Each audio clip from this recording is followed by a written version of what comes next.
Okay, channel is live. Hello, everyone, and welcome once again to Adventure on so many levels. We are going to play Realis. Realis. Yes. Yes. We have had a couple of different sessions where we have played around at this with this very interesting game. But given that we were short a couple of our people to continue our Daggerheart campaign, we thought we'd take another crack at it, especially since the full version of it, which is now available for Kickstarter backers, myself included, gives us even more things to look at and choose from within this really interesting game. And there's so much more art and so many different more like character class choices in this full version. And so I'm excited to delve back into it. So we probably want a little bit of a recap, both for anyone who didn't watch those previous sessions and for our players that we have tonight who weren't playing that last session. So first and foremost, I'm Christiana Ellis, and I am the game master. Our players tonight, Nobilis.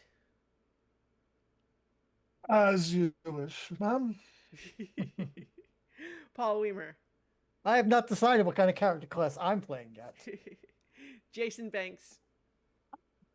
Wonder if I could squeeze Clem into this. Oh, Paul, I have faith in absolutely. you. I have faith in you. And Lee Burdett. There are so many choices. Oh Yes, my god. there's a lot. I think I didn't count this time, but I feel like I remember hearing that there was 55 different classes or something. I believe that's probably reasonable. So, quick refresher / introduction for Realis as a game and how it works. This is not a game where there are dice. Instead, characters have, and not just characters, but also worlds and settings and all sorts of things have what are called sentences. And these sentences are dictators of truth of, you know, the world or the character or whatever. And so a character might, a class might have sentences like, I just skimmed to knight here, which is class sentences. I always ride astride an imposing mount. And mount has little symbols around it to indicate that you are intended to fill in the specific detail there. Or, I always wear arms most gleaming. I always wield the arresting confidence of honor. I always answer a challenge or insult, whether made to me or my lord. And I love the old-fashioned kind of armor look, but on a motorcycle. yeah. Yeah, that was absolutely awesome. Very cool. So the sentences, though, also have a rank, which basically determines how powerful they are. At the start, all of these sentences that I just read are level 0 sentences, which means they're very general, like they could be applied to lots of different situations, but they are only sort of a 0 level reality. So when sentences are upgraded to more powerful levels of reality, made into +1, +2, and so on, they become more powerful but more limited. So, for example, when I always ride astride an imposing mount might get upgraded to when trouble is in front of me, I always ride astride an imposing mount. And so then that sentence gives you a reality level that can defeat a level 0 sentence because it's become a +1 sentence. But now it's only when the trouble is right in front of you that you can use it, right? It doesn't mean that your character doesn't still ride a mount at other times. It just means that the sentence is only applicable to solve a problem when the conditions in the sentence are met. And so the thematic gist of the game is this idea that as you go through an adventure, you become more powerful, but also more specialized. You hone yourself to increase your power level, but you have to give something up in order to do so. And so there's a whole bunch of these different classes that all have their own piece of artwork now, which is very cool. And they all have their own sentences. There are also sentences that apply to bonds that characters will have between one another. And then all characters have a dream as well. And a dream is kind of a unique sentence because the idea there is that it is basically a sentence that you can wield whenever it's a situation where it might apply to whatever your character's like long-term dream is. You have a sentence that basically cannot be defeated by anything. But you can only use it once. Not once per session, not once per adventure, but once per character. And it doesn't mean that once you have used it, that somehow that means your character is now done with their dream or has given up on their dream, but it's just designed to be something that is like, it's the one silver bullet that you've got in your pocket. You better only pull it out when you're really ready to use it, sort of situation. The other elements of mechanics is that everyone in the adventure has a token. You can use that token to temporarily increase the level of one of your sentences. So when you, let's see, I'm trying to find the,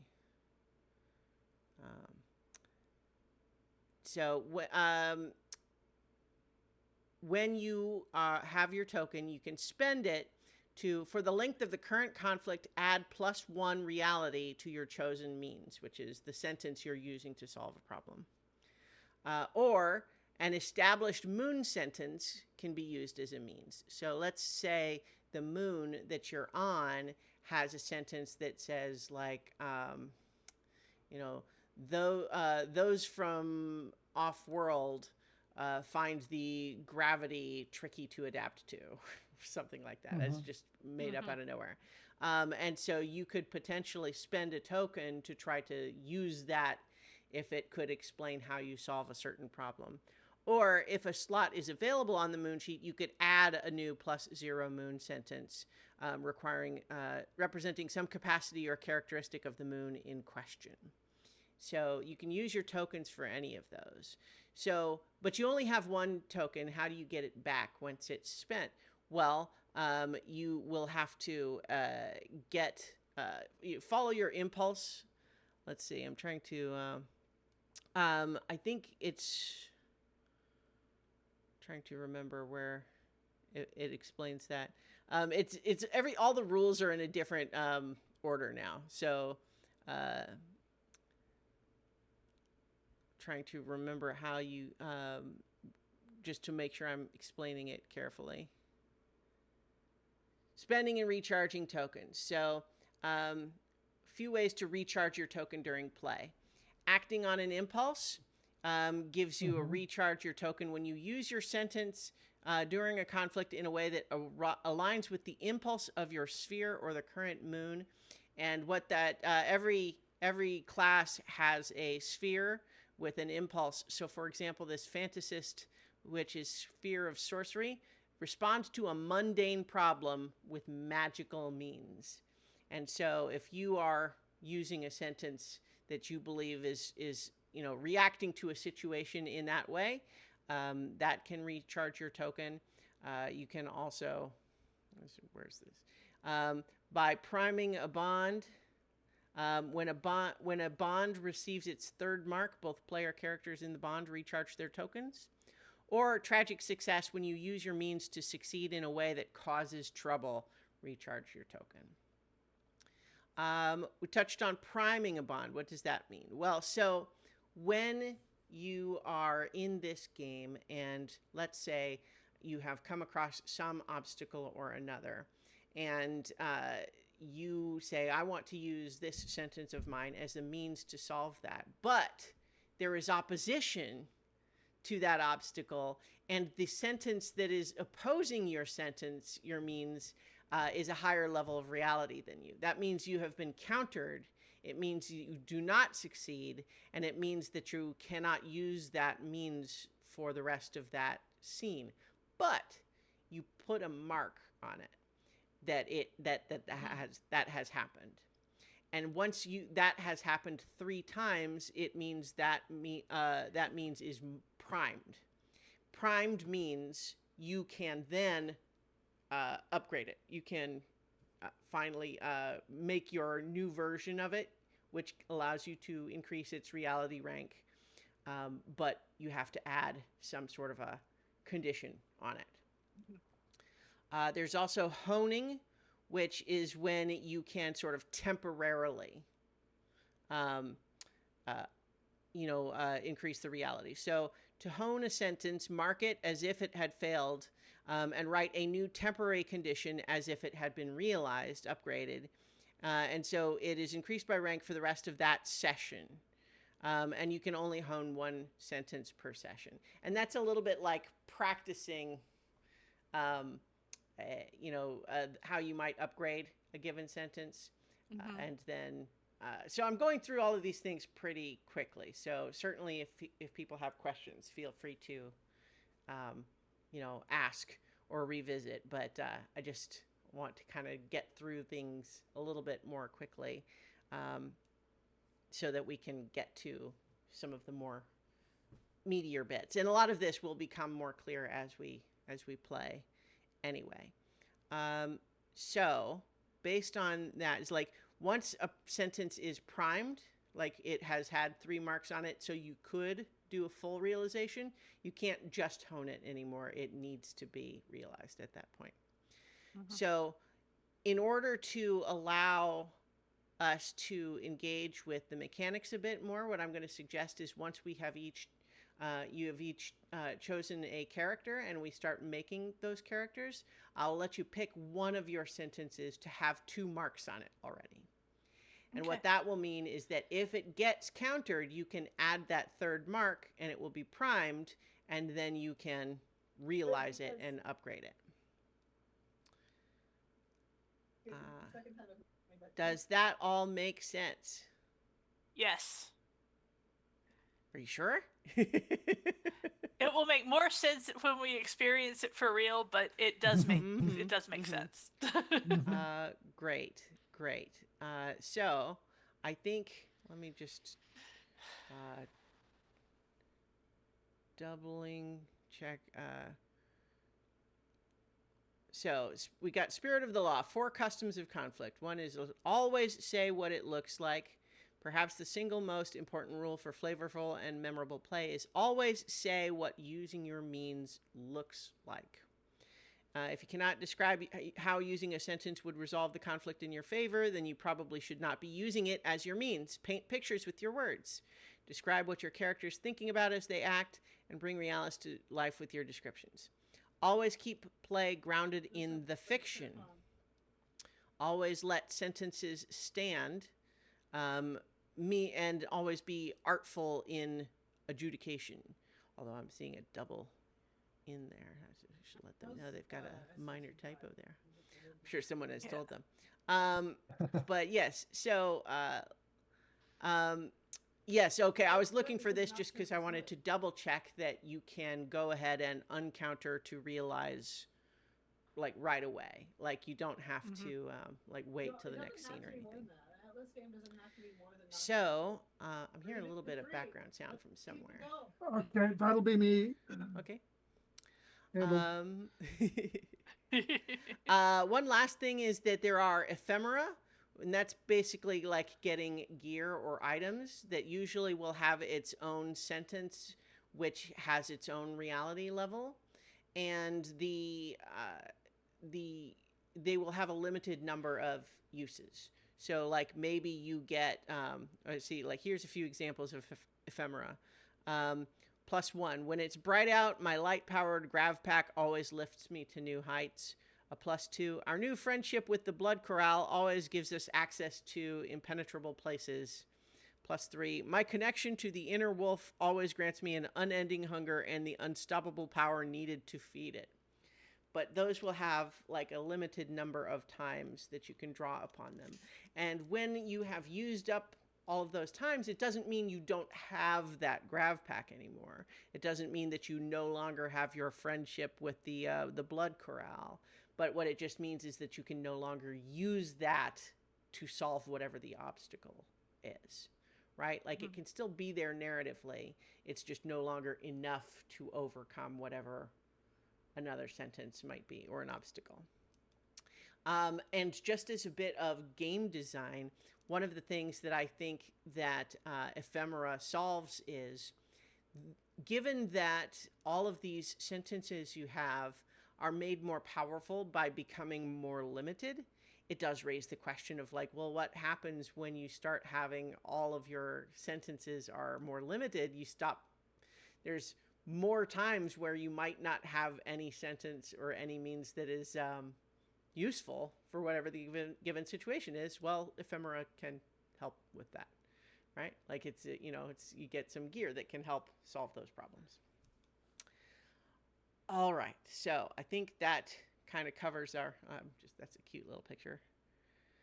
I guess, my players here are not seeing which page I'm looking at in the PDF here, but viewers will know. It's this tiny, tiny little critter that kind of is standing in front of like a big backpack. But in any case, that's the one other piece would be, once everyone has picked their character, we will also create the bonds. This is typical, TTRPG party creation behavior. Yep. Make connections with each other. But then there will also be a band sentence. So that is, when we work together, we always blank. And it's something that your group can do. And once per session, if everyone agrees, you can use that sentence as a means to solve an issue. So those are the rules. And I think then that if everyone is kind of basically clear on that. One of the things we didn't really touch on as far as is setting, which is just to say the base setting for this game, surely you could put it anywhere you wanted, but you could also use the game's default setting, which is that Realis is a space setting where there is no sun, but there is basically a gigantic, evil, radioactive, sort of glowing planet that has 1,000 moons. And those moons are all very different from one another. And so any adventure you might want to have might be on any one of a whole bunch of different possible moons that all have their own stuff going on. So that in some ways kind of allows you to create sort of whatever mini setting that you would like. But there's also a lot of traveling between these moons and all of that sort of thing. And so each moon has its own moon sentences that govern what things are like there. I think then that we are maybe ready to start talking about picking characters. So there's the spheres here, and spheres are basically just sort of broad categories of classes that each have their own sort of impulse. So I read the one for the sphere of sorcery earlier, but then you also have the sphere of steel, responds to a peaceful problem with violent means, and basically all of the impulses are that kind of thing. Is that you are using a atypical or not straightforward approach to whatever a given issue might be. So like a sphere of society responds to a material problem through social means, and so on. Mm-hmm. So now there's choosing, right? So I think I had created, okay, so we do have everyone in the Roll20 now. So you see just this example, like what the players are looking at right now is this page that we made for our last session. So I think what I'll do is I'll make a new blank page, and that we can just use that so everyone can put their own sentences there. Does that make sense? Sure. All right. Let's just make that a new page then. Okay. And I can, let's see, I think I can just, aha, yes, look at that. All right, I was able to switch effectively to the Roll20 page. So, I think, Nobilis, I know you had some interest in reusing the character that you made for our last session. Is that still your plan? Yep. Okay. That's absolutely my plan. I just cut and pasted Shell Mandalay into the thing there. Okay. Let me change the font a little bit here. All right. There we go.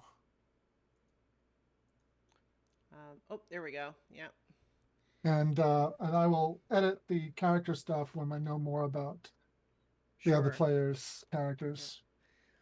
Great. So, I was going to say, you could tell us a little bit about your character while maybe others are still making their own choices, or I guess maybe that also just has everyone chosen a class already? Tentatively, unless I wind up getting blocked by Lee or Jason. I mean, there's actually be 48 over 50 times 40 over 50 chance that one of them has picked it. Oh, well, we'll All right. figure Well, it out. which one did you pick? Which one did you pick? Well, no, you two are going to go before me because because that's only fair. I'll have to come up with another option if either you pick what I picked. Nabila, so you are reusing your character. Tell us about them. Chalmandalay is a valet. He's a professional personal servant. There's his sentences, and he dresses in all black except for a white shirt. And he's always neat and tidy, and it's not part of his sentences, but he is very fond of tea and of people who like tea, and he keeps a ray gun in the back of his in a well hidden holster. Sensible. Yeah, as you do. So because obviously we might have some folks listening to this in audio only, do you want to read us those sentences? Oh, okay. So the class sentences are: I always see through the pretenses of the powerful. I always know a way into a house of means. I always carry the authority of my master. Substitute a word there. I always do what is asked of me. And my dream sentence is: I will serve the lord or lady of a great house. Great. Okay, so who would like to go next?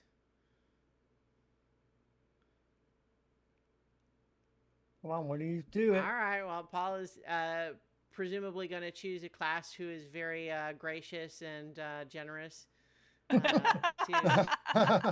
their companions. Yeah, all right, so Jason has this thing with Clem being in all of our adventures. And Dove has this thing with all of his characters lately, or her characters. I apologize. Her characters being named some version of Curia in our last. So I'm going to bring back Peppa. Okay. Play the Kestrel class. Okay. Did I stomp on you, Paul? You did not. I'm more worried about Jason, to be honest. Okay. And let me copy and paste. I copied it into Word, so I'm gonna copy and paste it here, and we'll see. So you're high flying, huh? Yeah. All right. Need the back just in case. There we go. And Yeah. Kite-bound scouts who glide on the aether flows. Yes. The sentences are: I always use my glider to reach places no one else can. I always have the upper hand on those below me. I always find a friend among those that fly. I always dive too quickly. Mm-hmm. Have you chosen a dream? My dream is I will find a way to never touch the ground again. Oh. Wow.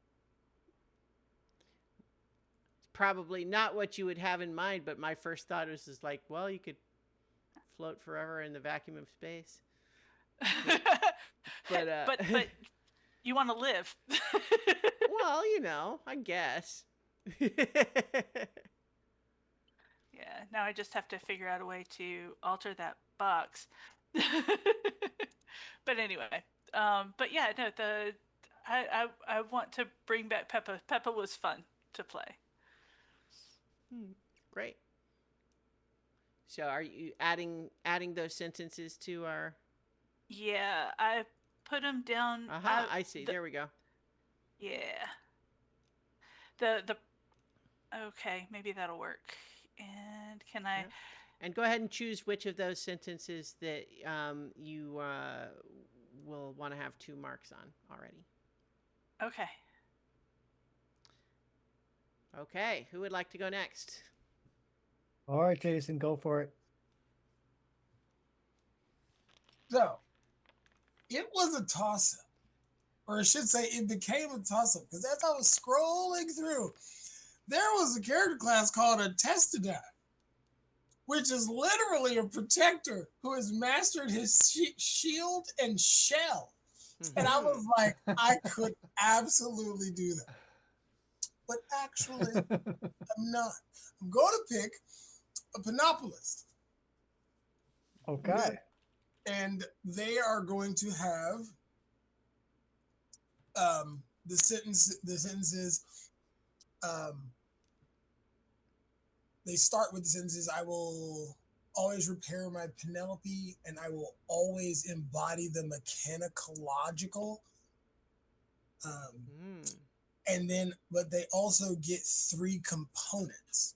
Oh yeah, you picked a complicated one. Yeah, you went The deep other in. one I was going to pick requires 2 character sheets. So Panopolist is renowned pilots and engineers who have lifelong bonds with the special mechanized suits called Panoplies.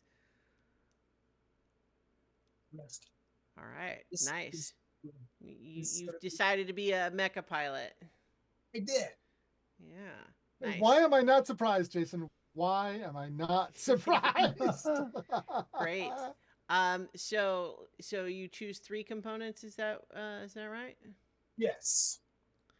Okay. Yes. You settle the 2 class sentences and 3 components. So which components have you chosen? What are those sentences? I'm gonna pick my Panopoli's core is always attuned to the magical flows of Realis. Mm-hmm. My Panopoli's detailing always impresses anyone who sees it. And my Panopoli's heart is always a valuable and ancient treasure. Very nice. Do you have a dream? Yes, my Penelope and I will fuse into something new and better. Oh, very exciting. So I'm skimming the rules for this because I have not read all of this just so I can make sure I understand it. Because unlike traditional class sentences, all your components begin at +1. For the components, and then when a Memetica slot is realized, the new limitation applies to any sentence placed in that slot in the future. So is that like so you have perhaps like 3 component slots and you can change out the components? Is that the idea? Yeah, and when you use them, when they get realized, you mark them, and then once they get marked 3 times, they are broken, and you have to repair them. Oh, okay. Yeah. So it's Like ephemera, you mark a component every time it is successfully used, but instead of being removed from your sheet after its third mark, it is damaged.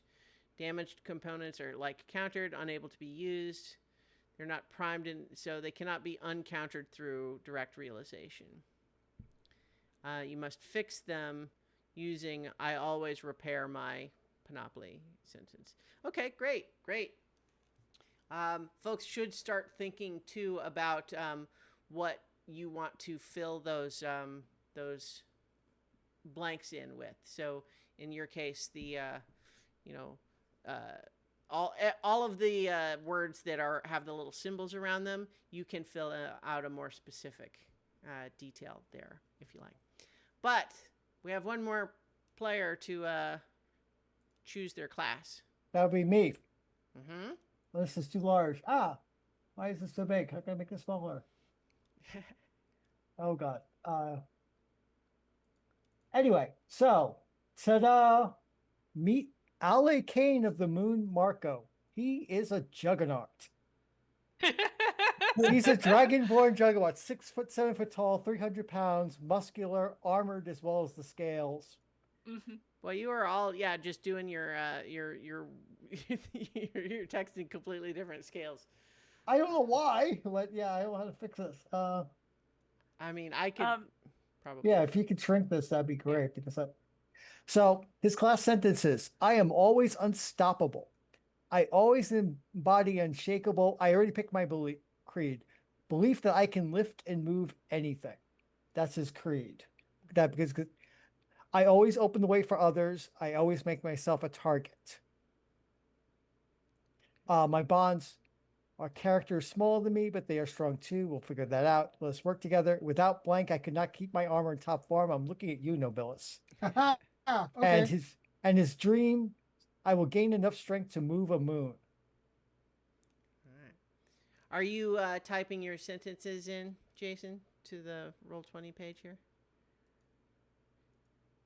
Just because with this game, it's handy for folks to know what each other's sentences are. So You're lots of muted, Jason. LA, lots of Juggernaut from Marvel mixed together. And Yep. I was getting ready to make all of them the same font, but you've got sort of a fancy font on yours, Nobilis. I didn't want to change it if you wanted it to be the fancy font instead of the just Arial. I chose that font on purpose. All right, I'll leave it Okay. then. All right. Well, we can always change ours to be the same fancy font. I had the feeling that it was sort of changed specifically to be different. So Okay. Well, I mean, not. I mean, no. it's You fine. if They you don't watch- all have to be the same. Yeah. I mean. Okay. But you guys keep moving the stuff around. I'm trying to center the window on where all the words are. You Okay. keep I'm moving sorry. stuff around. I'm That's sorry. all right. I'll stop. Okay. Let me just... And center my own view rather than trying to. Yeah. Yes. Okay. This way I can have the lineup showing everybody's instead of Yeah, and we do have to do the group sentences and things like that. Yep. Yeah. So yeah, you will still have to update these for that. But so with everybody getting your class in, is this bottom one? You're typing them in now, Jason? Great. So I just was skimming through the PDF again and saw the imposter, which is fun. Shapeshifter. So the idea here is that we will next have each of you first fill in and refine the whatever your little symbol sentence words are. The ones bracketed by fleurons, according to the PDF, is what those little symbols are. The words bracketed are hallmarks describing some specific item, ability, associate, or other feature, but you should define it for your own character. And then we will also want to all create the bond sentences to figure out who you are to each other. And in fact, if you would like, before we do that, the order that it's got in the PDF here is that band creation would start first with band concept, band name, band sentence before you do those things. So do Okay. you want to decide as a group, what kind of a group are you? Like, what do you do as a band? Last time we were investigators with Mhm. my character as the British lead and Yeah. letting Dove and the Bills do the real investigating while I just Mhm. crashed into things. I was a peregrine. Mhm. So I'm still crashing into things. So but we have, let's see, we have a flyer, we have a mech pilot, we have a valet, and we have a juggernaut. Yeah. Yeah. So, I mean, yeah. This seems like a much more like martial I group than the almost like a last fool's one. company sort of thing. Yeah. If you Yeah. read Yeah. Margaret Aspirin, Yeah. that's kind of feeling Yeah. I get. Yeah. Yeah. Mm.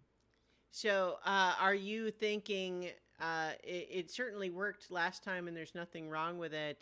But Nobilis, are you thinking that Chalmondele is the servant of one of your fellow party members, or could be a Actually, I'm servant of someone else? thinking. Yeah, I'm thinking that he's going to be a servant of like like I'm thinking that um my my character and then this is I realize that I'm kind of jumping into the spotlight, but what if my character is the hold on just a moment. Uh is the Bosley to everybody else's Charlie's Angels. Mm-hmm. Ah, dun, dun, dun, dun, dun, dun. I had kind of a similar thought, not necessarily in the specifics there, but just in the idea that perhaps asked to complete some sort of a task by your master, you have assembled the rest of the party to help you Right, yeah, accomplish it. yeah, Yeah. yeah, yeah, yeah, yeah, yeah. Does I'm good with anyone that. object to that? No, that's not fine. Okay. So, what would that task have been, do you suppose? Um, So the per the PDF here, a band concept is a short phrase describing what ties them together, whether that is a type of work, a social relationship, or some metaphysical linkage. Best to start with a small, focused idea.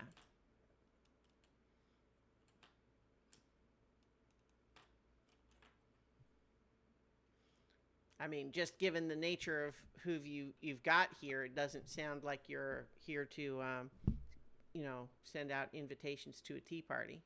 No, no, no, we're writing some injustice, I think. Mm-hmm. by Going martial means. Yeah, by Marshall means continuing in the Charlie's Angels um mode. molds. Yeah. Yeah.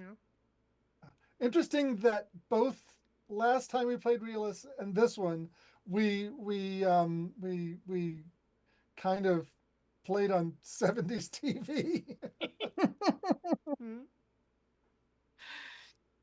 Hey, some 70s TV was good. Yeah. Well, I mean, I've been in that mode for a little while now, running Blades 68 with the Tuesday night crew. Yeah. Mhm. So um do we have a place to put those? Yeah, we can just. So we still need this band concept. I mean, we've got a very sort of generic idea, but it sounds like if this is a it doesn't have to have been for some specific task. It might be more like, well, whoever Chalmondele's master is someone who needs this kind of work done Yeah. semi-regularly. Yeah, so he deploys. Yeah, he Mhm. deploys us to provide force in the right Mhm. spots. Mhm. Yeah. Yeah, that makes sense. Okay. Yeah, we're like latter part 18 when they were being run by Robert Vaughn.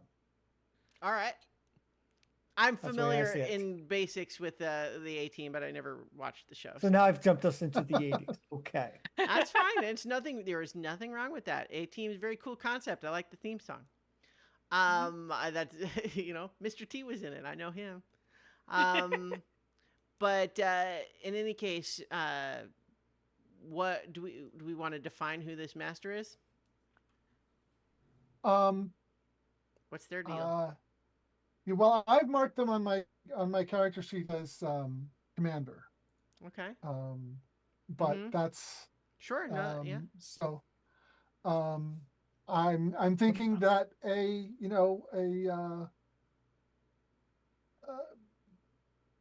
someone who is high up in the authority on a moon somewhere, and has the resources to. I mean, a panoply has got to be expensive. Yeah. Well, I mean, if we like the Charlie's Angels vibe, we don't have to have let's give them a name, but we can say whoever this person is, they clearly have the resources here and they seem to send you on noble missions, but what's their deal otherwise? It's a mystery. That's why they work through Cholmondeley. Yeah, Cholmondeley. That's But let's give him a name though. Commander Adla Fedorova. How do you spell that? I'll put it in the chat. ADLER That is what I've written on Cholmondeley's sheet. I just picked up my book of names and turned it and hit Russian, so that's where we got. All right, great. So I think we have everyone else still needs to fill out their little Fleuron, words. So like Peppa, you your basic sentence. I always use my glider, but what's your glider? Is it like what is it? It's just what is the thing that you use to reach places no one else can? I kind of want to just be very simple and call it like an ether glider, and say that it is a device that I can wear on my back that kind of looks like an anti-grav pack or a jet pack or something like that, but it has longer wings, kind of like Falcon. Okay. In the MCU, Sure. just and that unlike like an effect like a jetpack or something like that, it can reach higher places than and it has a wider range of places it can reach. So let's put something specific there, because I think you could call it you could say Aether Glider, but I also kind of feel like it's something special about yours, right? Did you name it? Did you, is there something unusual about it? I'm going to name it Tempest. Okay. Tempest. We are in the storm. Everyone is still moving their little things. Well, the problem is when you edit it, it moves. Okay. Yeah. And mine doesn't center to the edge of the grid. Well, so I think that you can hold Alt if you want to move it more precisely, but it also might be better to just let it be snapped to the grid, because otherwise it's just going to do that again the next time you try to touch it. Okay. So Alekane, you have always embody a shakable belief that I can lift and move anything. Is that that I can lift and move anything? Yes. Oh, so I just mean I still see the symbols there. I should have taken some. Yeah, no, well, yeah, just so that it's clear that you have you've made the up the There we update. go. And then you've got a bunch of those too to fix for yours, Kale. For your panoply, and then core, heart, and detailing.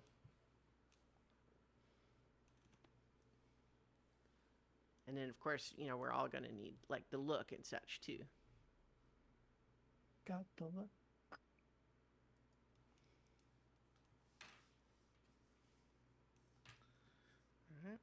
So, folks are thinking; they're not talking. Well, I have changed my dream sentence to I will learn the true identity of quote unquote Adler and bring him down. Bring him down? Why? I thought you're working for him. Dun, dun, dun, dun, dun. I have not figured out the exact reason for it yet, but Chalmondale has an ulterior motive. Okay.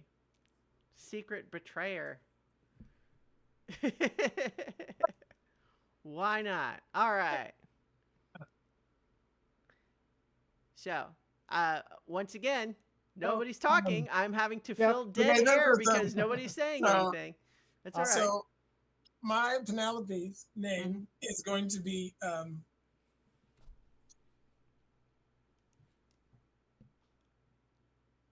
the Clem Rocket 3000. Oh God. Nope, it's going to be April. April? Yes. April. But you see, because my bonds are Peppa knows the bond between a pilot and their craft. Right. And the other one is Chalmondale doesn't believe my Penelope is sentient because it is. And so, but strangely enough, you're the only one who can hear it speak. Right, yes, I really agree. Yes. And he also, because we like these old-fashioned television style stuff, he can only, when he summons or uses his Penelope, he has to say a specific catchphrase, which is, "Come to me, my lady, April." and when he bonds with his Penelope, it actually comes out as a very dapper black suit. Wow. Because his lady April doesn't want him going out dressed improperly when he has to go into a proper altercation. Just occurred to me, we probably want to know both what Kale looks like, but also what does your Panoply look like? So it is yellow and red. And then there's a almost like a mane, like a mohawk of red coming out down the front of the head. Nice. And if you can't get what I'm going for here, it kind of looks like a jumpsuit, almost like a cartoon from the 80s that was just so happened to be wearing all yellow and had red hair. Well, mind you, it is still though. Mind you, it's like a the Penelope itself is the jumpsuit style yellow thing with the mohawk. But when it comes on, he has to be dressed inside with his suit because obviously he's a dapper gentleman, and you can't show. It's also classic trope that to pilot a mech you have to be in a special suit of some kind. Facts. Like, that's just like absolutely. It's just the rules. Yes, he also does stances and poses, and he ultimately hopes to one day have a Steven Universe / Sailor Moon style transformations. See, I was just stuck for a second imagining some show where we have a mecha pilot, but then when we cut to the cockpit, like they're just in there like in a t-shirt and cargo shorts or something. It's like it's unheard of. It wouldn't happen. You have to be in a special little suit, usually skin tight for some reason. Or like the underrated anime Big O, where he's literally in like a two-piece. Like he's like a legit suit, just him and his butler and his robot girl. I gotta go. Sadly, you can't buy that show right now. It's like lost in the sauce. But yes. So, and then yeah. So definitely need you to still update your little Fleuron words, but it sounds like you got your bonds there. Who else wants to say their bonds that hasn't already? I've got mine. Mm-hmm. Owlay can't see the big picture from down there. I will lift them up until they can. Really, you're gonna try that? Well, I hope your glider can actually lift me. That takes some effort. Hey, there's uplifting and then there's uplifting, and so we can make that word work however we want to. And I'm lucky that Kale's there to catch me when I fall. Great. Because My bonds. what says dapper gentleman of adventure more than catching the girl when she falls down out of the air? He's just always right there to catch her, bridal carry style. Uh-huh. I see how this is going. You also have to have the dramatic pose too. Like for some reason, like every time it happens, there's just a low Dutch angle and an explosion behind you. Absolutely. All right, I have my bond sentences now. Kale is smaller than me, but they are strong too. Let us work together. And without your anomaly, I could not keep my armor in top form. Mm-hmm. So I think you have ranks in mechanic as well, Nobilis, whether you like it or not. But between me and Kale, I Yes. think so. Keep us rolling. Okay, so I finalized my my bond sentences. I use one from the book. It says, "Like me, Ale knows what it means to serve. We are comrades in this life." Yep. And my other one is, "Peppa is a loose cannon. I will make sure she conforms." Oh wow! Good luck. That's a lot to live up to, man. Mm-hmm. How long have we been playing games together, Lee? Quite a long time. I didn't think you would have a problem with it. Oh no. There's a little bit of I a mean, like, that well, bond basically you can just gave try. you permission. Yep. Ooh, what does this button do?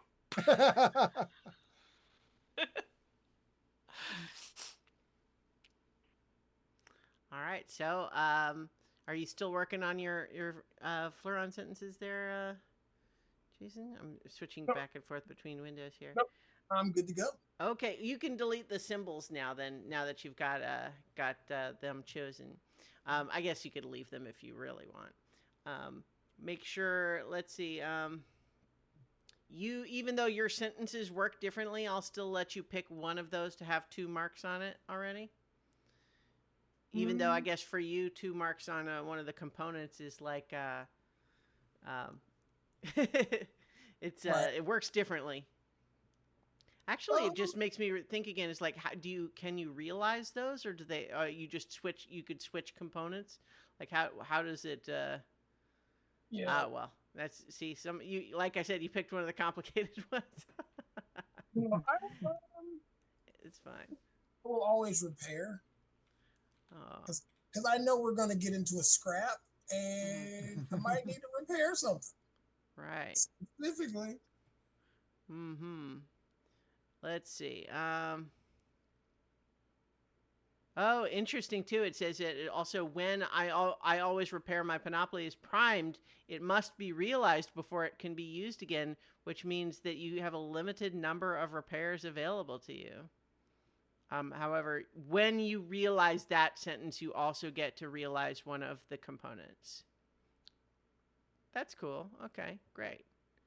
Oh, but also, whenever your first sentence is realized, you must rename your panoply. This may be a simple advancement, Golden Mark 1, becoming Geddon Mark 2, Sudden Silver, becoming Sudden Gold, or a total rework. That's fun. That's cool. Okay, great. So, lots of fun here. It sounds like we've got our basic concept for the band. But what we still need is a name and a band sentence.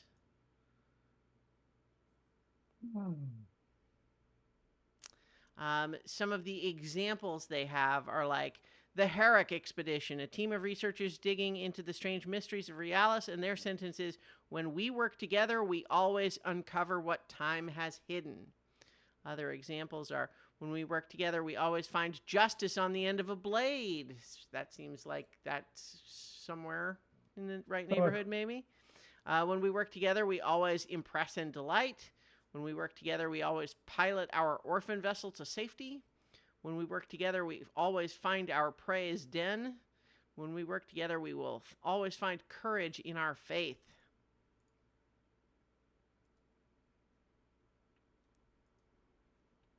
Speaking of the A team, what if we named our team the "Hey, forget about it" team? And you actually have to say it like that every time. No, I'm gonna veto that. I'm gonna veto that. I'm I was sorry. going to say that would certainly start to go some ways towards establishing a tone. Well, you know what they say, every game either starts off as Monty Python and winds up as Tolkien, or else starts off as Tolkien and winds up as Monty Python. Yeah. Now, I'd want to see how we get a weird turtle worshipping mech pilot with a pizza fetish into Tolkien. Well, I was just thinking how there's that so and so said we all contain multitudes, but maybe what it really comes down to is we all contain two things: Monty Python and Tolkien.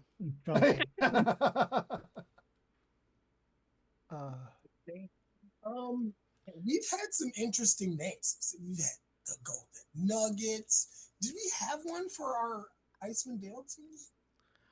Yes, we were like the did. Seekers or something. Yeah, we were the Seekers. Seekers. Yeah. Which it was funny because that was the name of one of the three groups of the new West Marches Critical Role campaign. Yeah. But yeah. It's because it's a good name. They stole it from us. Didn't we start off with the Seekers of something in particular, and that very quickly turned into something we didn't want to be It's just seeking? easier to say. It's just the Seekers. Yeah. I don't think you had. Did you have a name in Root? I think we did. A group name. I don't remember. Probably. I don't remember it though. Yeah. I know we had a group name in Radiant Citadel. The Golden Prawn? It's Golden something. Yeah, gold seems to be one of the words we use, but I wrote down Adler's Celestials just to play on the Charlie's. Yeah, plays on Charlie's Angels. Yeah. It's also AC instead of CA. Yeah, AC. and it is summer, so. And we could all use more AC. None of us are in the Southern Hemisphere. I looked it up. It was, in fact, Walt Whitman that said, "I am large, I contain multitudes." No, too bad he's dead, or else we could tell him about our update. That's why, too bad he's dead. Anyway. So we need a band sentence. Yes. Right. Yeah. I mean, do you want to maybe just find a tweak for when we work together, we always find justice on the end of a blade, or do you think something else? Yeah. We love it when our plans come together. Our plans always come together. When we were, our plans always come together. When we work together, our plans come together. Yeah. When we work together, our plans always come together. Yeah. Well, yeah, you need the always. So I was going to say, we always make plans that come together, or phrase it however you like, I guess. I mean, I was just going to say our plans always come together. Yeah. You do need the when we work together part. So when we work together, our plans always come together. Yeah, that's what I vote. Part of the band sentence rule is it highlights that it must begin with "when we work together, we always." Okay. Because it's the intent just being it needs to reflect in the fiction that it does actually require all of you to contribute in order to use it. Yeah. Okay.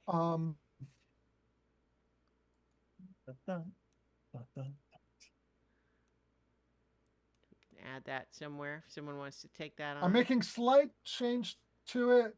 Okay. It's down here in the lower right. Um, uh,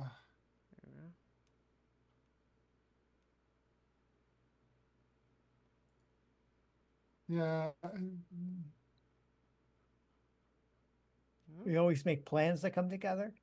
Yeah, that's what I've got. I'm not quite certain of it because I mean, it's our game. We can tweak it a little bit, I think, Yeah. Our plans always come together, I think, was close enough. Okay. I think we just needed that when we work together part is, I think, Okay. the important bit there. The always can, align neatly with our aesthetic choice of phrase. Yeah. Okay. I think the good enough for now is when we work together, our plans always come together. Great. So, Just the repeated used word together. mhm. How about, can I, instead of saying work together, just the writer in me wants to make it something else. Can we make that cooperate? Sure. In order to not have the repeated together, Yeah. Mhm. Yeah. I'll allow it.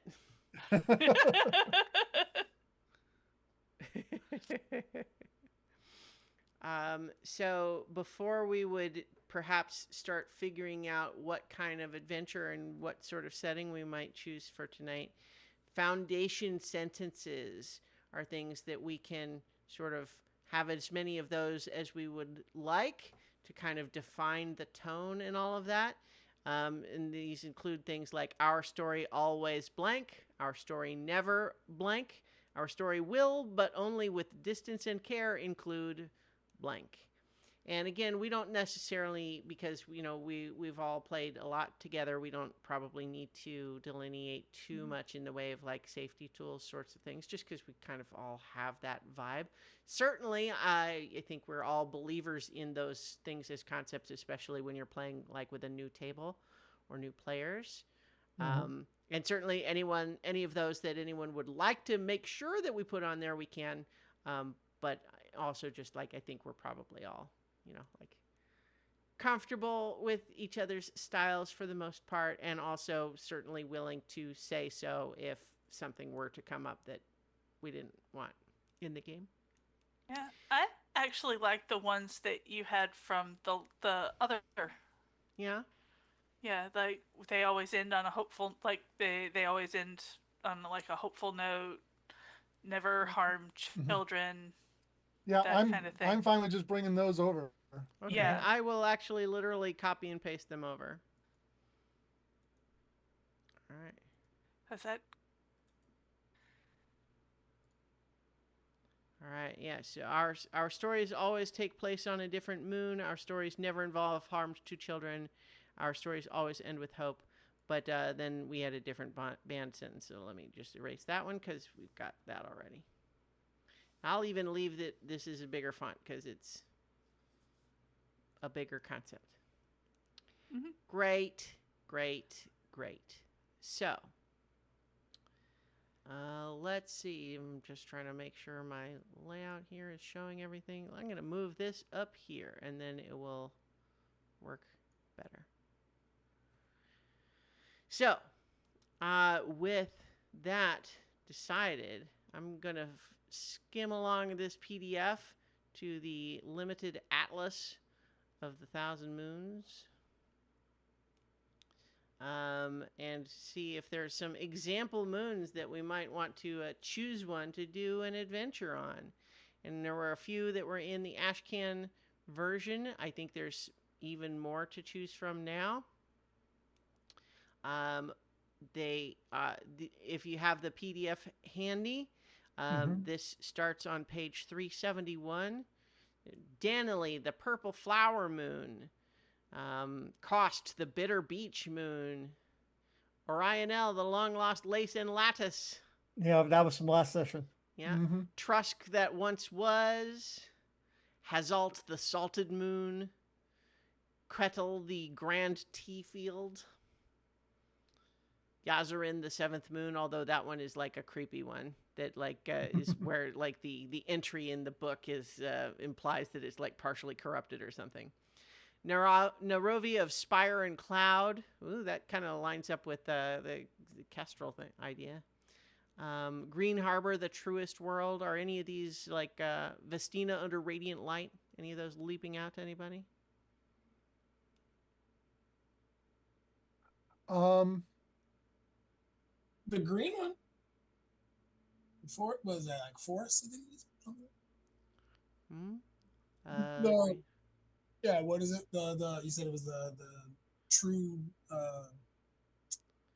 Well, let's see. I scrolled through too many. Green Harbor, the Green Harbor, the Truest Truest World. World. Yeah, Green Harbor, the Truest World. Okay. That one has an impulse of treat something important like a game. And it says, the write up here is, believe me, I'm telling you the truth. Green Harbor can only be described as a utopia. It is not a place that wishes to be written about, not a place that has twisted the truth into something worse, that even undoing, something that I cannot resist and thus must put to page. It is elegant and careful, and its residents will be hosts as good as any Orionel noble. Yes, and the tea there is better, too. Delicious and free. What else might you find there? Clean, beautiful air. Vistas demanding to be captured by painters flourish. Friendly animals, especially the birds. The birds are smart and beautiful and so friendly. Very much. Yes. And so much more. Oh, my God. Oh, my God. There is no cost to visit. There is no demand, except you should bring as many as you can fit on your vessel. In fact, you should make a second trip. Bring more. The people of Green Harbor are building something wonderful. The people of Green Harbor are honest and need your presence so badly.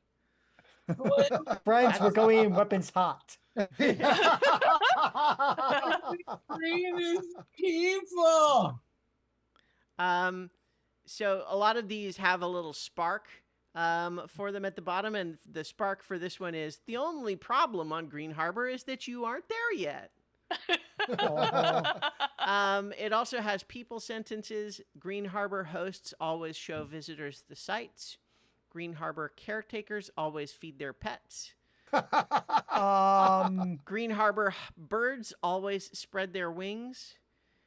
Place sentences. Green Harbor lighthouses always guide people towards a host. Green Harbor bedrooms are always empty. Yeah, that's not creepy at all. The great aviary of Green Harbor is always empty. Oh, boy. Interesting. Is Green Harbor the illustration above it or below it in the PDF? Well, so yeah, if because I gave you the single page version, I can see why that would be unclear. Oh, okay, So it is the one that precedes it. If you're looking at the spreads, so it's the one that's got like this sort of lots of the city is in darkness, but you've got this one little bit in sunlight with some like walls, towers, and little aviaries and domes and such on it. In fact, actually, let me briefly switch back to the PDFs just so the viewers can see the artwork that I was just describing there. So I think that's a potentially fun idea, although like what that's all about is something that like I'm also looking at NPC's list. Mr. Goodrink, bartender. Carlisle 7, president of Green Harbor. Pretty bird, and like it's got like extra D's on there. Okay. Oh, boy. Yeah. I mean, that's a pretty broad canvas to paint on, but it also doesn't have a lot of paint on it to start with. Yeah, I mean, it sort of, it like implies something really creepy, but it's really sort of also just kind of like left to us to decide what is exactly that all about. No, I mean, and to a great extent, you. Yes. Mm-hmm. When I picked that one, in my brain, 'cause I was like, it's the green truth. It could be like a Star Trek episode where they go to the vacation planet, but those episodes never go the way they want their vacation. Never.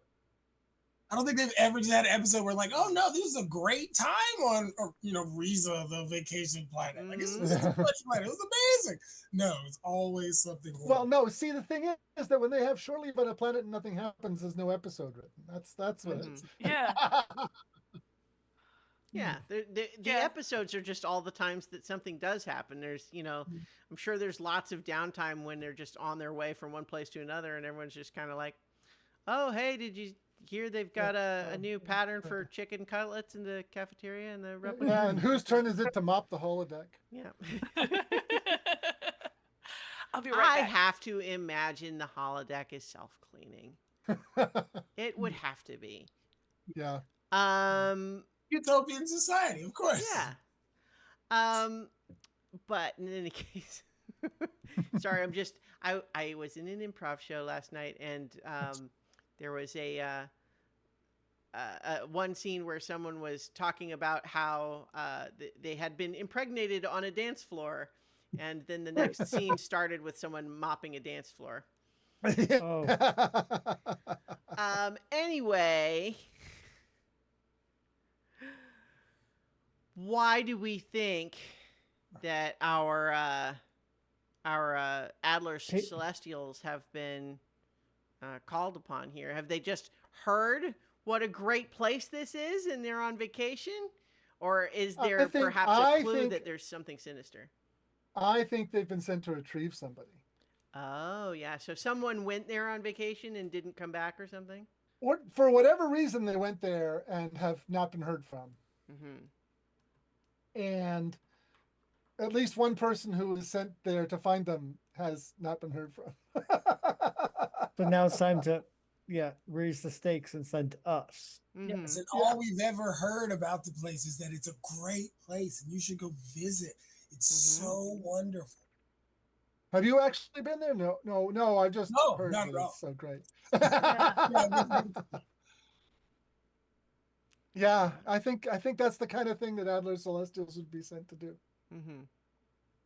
It'd be a simple job. Right. We get the package and we get out. Great. So, what is the name of this person that you're going to retrieve? You still got your name generator up?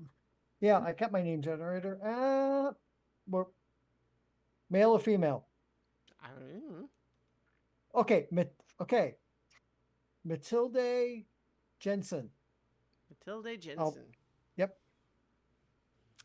All right. So, one of the methods of travel in the Thousand Moons of Realis is these sentient ships from a time before, known as orphan vessels, that are, certainly the fastest way to get around, but also like sentient and expensive. So like, it's a question of like, do you think that the Adler's Celestials have their own orphan vessel at their disposal, or do they just charter trips to go places? Do you have your own extraction means, or is the hope here that you're just going to find them? And well, I mean, orphan vessels isn't the only way to get around. It's just the fastest way to get around. True. Right. Mm-hmm. I mean, we could have some other kind of shuttle.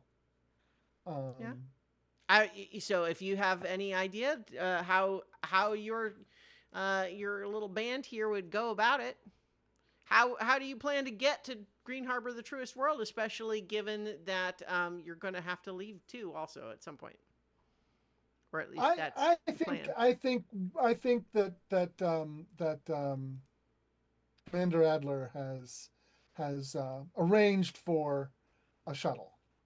Okay. Because strangely enough, it's difficult to convince a sentient ship to land there. Mm-hmm. So, have you bought tickets on an existing shuttle, or you have chartered a private shuttle that's just for you? We've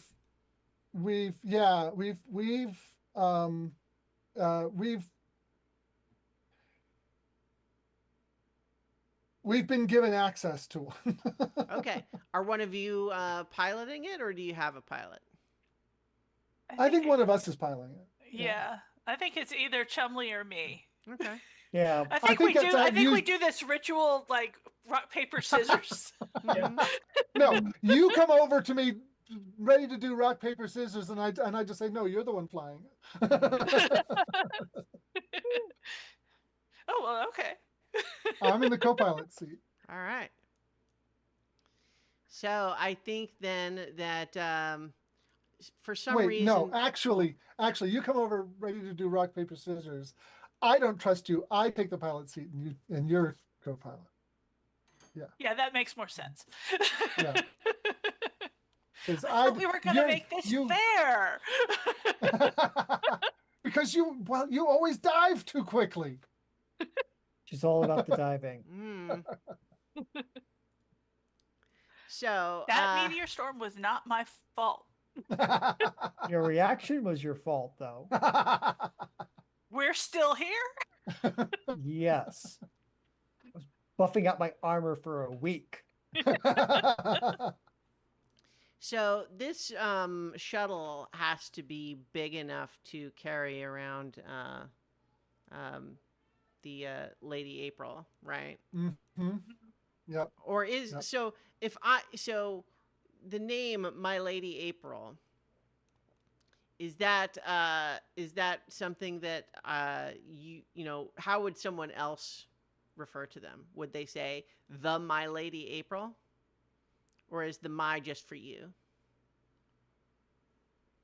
Kind of like, it's like a boat. It would be the My Lady April. Okay. So just just to be clear, as opposed to the Lady April, and you would say My Lady April, right? So okay, I gotcha. So the My Lady April obviously has to fit in the shuttle. So it's probably not like a Star Trek shuttlecraft, right? Yeah, how big is My Lady April? No, I would say it's probably the size of like a cargo van. Like it, and so that and the My Lady April Wolf can actually fit in like a coffin-sized box. Okay, well that's considerably smaller than the picture from the PDF would have suggested. Oh yeah, no, I thought about making an actual big one, but I was like, no, let's stick to like power suit level size. Okay. Yeah. Okay. Yeah. Mark II later on can be bigger. Yeah. Yeah. Like, you know, like, Yeah. All right then. So is this? Are you imagining your shuttle is kind of like you know, Star Trek shuttlecraft sized, or you know, the other go-to space a little bit bigger and kind well, of there's like the Imperial shuttles from Star Wars. Yeah, something like that. Yeah. You know, big old fins on it. Mm-hmm. All right. Mm-hmm. Well, you know, so I think you're heading your way. You've breached the atmosphere here for Green Harbor, and I think you are seeing, as would be suggested by this bit of artwork here, we've got is that, you know, you've got so real like partial cloud cover, and like where there is clouds, it's pretty dark and like opaque to see through, but like there's places here and there where the sun shines through. You see that mottled light and dark landscape below. Certainly, I imagine you're headed for the big city, and there are a lot of really obvious lighthouses indicating places where shuttles might land. And in fact, one of the moon's sentences is Green Harbor lighthouses always guide people towards a host. So it sounds like either you are just allowing that to happen, or would one of you be trying to counter it and not just go to where the lighthouses are trying to make you go? I don't think we've got any reason to try to counter it at this point. Yeah, I agree. Let's just go in on the homing beam. All right. Great. So I think that as you are able to, you know, find one of these little lighthouses guiding you towards a very clean and spacious and well-lit landing port for your shuttle, you are definitely noticing that, like, you're not seeing a lot of people, like, out on the streets, but there are lots of buildings that are, you know, lit up, and lots of them do have these little, these open sort of airy aviary domes on the buildings. There's lots of those, and you do see a variety of birds flying around, or, you know, perched in large groups along the tops of buildings. There's lots of avian life on this planet. And so you were brought in. You come into a landing, and literally as soon as you are touched down and the engines are cut off, you have a man in a brilliantly dressed suit, um, like very sort of uh, like sci-fi stylish, meaning it's got great big lapels or something like that, and it's got just a little bit of like a shimmery fabric. But it's clearly a very nice, fancy suit, and he's got uh, like a very sort of professional, like fancy, slicked back haircut. But you do notice there's one little like bit of it that's kind of come down and is a little loose. And as he's coming out, he he is immediately moving to where he will just be right there as soon as you open the little like landing ramp. And so when you do so, because I can't imagine why you wouldn't, he just says, "Welcome, welcome to Green Harbor, the truest world.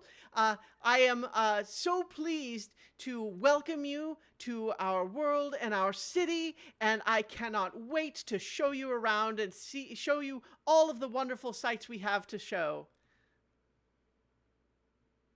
And who might all of you be? I am, Benjamin. Greetings, Benjamin. I am Mandalay, King. the leader of our little troop. This is Aule and Kale and Peppa. Wonderful. Wonderful. 4 of you. Splendid. Wonderful. Excellent. Is that number of significance on this Now, world? I would like to use my sentence. I always see through the pretenses of the powerful. Okay. Yeah. And sure. I believe that I hear a bit of desperation in his voice. Is he in fact desperate? I think that I was kind of just trying to think if he's powerful. I think that I will. Yeah, I would say this is uncountered for the moment. That Okay. you get a little bit. I'm also not asking a lot of it. Yeah. There is a little bit of a manic quality. Okay. That he is clearly like he's acting a little bit like someone who has just taken some speed to do well on a test. Okay. And he is into it. Like he is genuinely excited that you're here. But also like the thing with the hair and you just like you notice a little bit just because you're sort of attuned to the well dressed. There's a little bit where like his tie and collar is just a little bit crooked in a way that almost you can imagine didn't like expect us. Or no, not even so much that as much as like your first thought is, did he just engage in some sort of a minor scuffle before coming out here? Okay. Yeah. But but it's just so you'd ask just like, well, we didn't have you on a reservation list, and so we are just delighted always to show new people around, and 4 of you is just the more the merrier. So please, do you have luggage? We can arrange to have it taken to one of our wonderful hotels for travelers, and I can allow you to settle in at your hotel and see many of the amenities that are on display there. Or if you're ready, we can go on a tour of the sites as soon as you would like. How can I best serve you today? I'll just go look at the leader here. I think a bit of an orientation to your world would be in order. Okay. So how about this? I will go with you to see the sights, and the rest of my team will get ready for our purpose in being here. And I I am think going to try as to you're okay, yeah. I was just gonna Split say. the party. I am going to try to counter his I always Green Harbor hosts always show visitors the sights. Mm-hmm. Um and I'm kind of leaning into it just a little bit um with allowing him to show me the sights because Mm-hmm. but I'm going to discharge my token Okay. to own um I always carry the authority of Commander Adler for So Roba. you don't actually have to do that because Oh, okay. if you were taking the primary action and he was countering you with his Oh, okay. sentence, then you would need yours to be +1 to beat it. But if you are Oh, okay. countering his sentence is countered Okay. even with the tie. Oh, okay. Got So it. the tie Beats it, goes to beats the it. Right. counter. Okay. Yeah. Yeah. Okay. So I'm countering him with I always carry the authority of Commander Adler for Commander Adler, Mm-hmm. and so I'm giving this command to my troops to prepare for our mission, and I will see the sights. And I think that there is a little bit of a like looking around at everyone just a little bit flummoxed, and there's a moment where he kind of he does sort of a weird like look up like well certainly I hope that everyone would be excited to take a tour at some point, but I suppose that if you would like the tour now, then I can have everybody else see the sights at the hotel. Yes, I think that will do. And he kind of glances up, Okay. and I have so Lee, I have a feeling your sentence, I always find a friend among those that fly, is going to be very useful here. Yeah. yeah. And And I you can think yeah. see Peppa, like she's got she's got Tempest, and she's like in the midst of like strapping it on her back. Mhm. Like, I'm gonna fly to the hotel. What's this ground travel thing you're talking about? But she saw him kind of look up. Okay, what's up there? Uh-uh. So yeah, I think that um, I'm realizing that in this game it's a little bit tricky to go just completely freewheeling because I don't like I have those moon sentences, but I don't necessarily have prepared sentences for all of these NPCs that you might meet. But that's okay. So in any case, I think that you're noticing that certainly he kind of keeps looking upward and it's not really obvious what he's looking up to, but you are certainly standing in the middle of this like shuttle platform, so it's it is open to the sky here.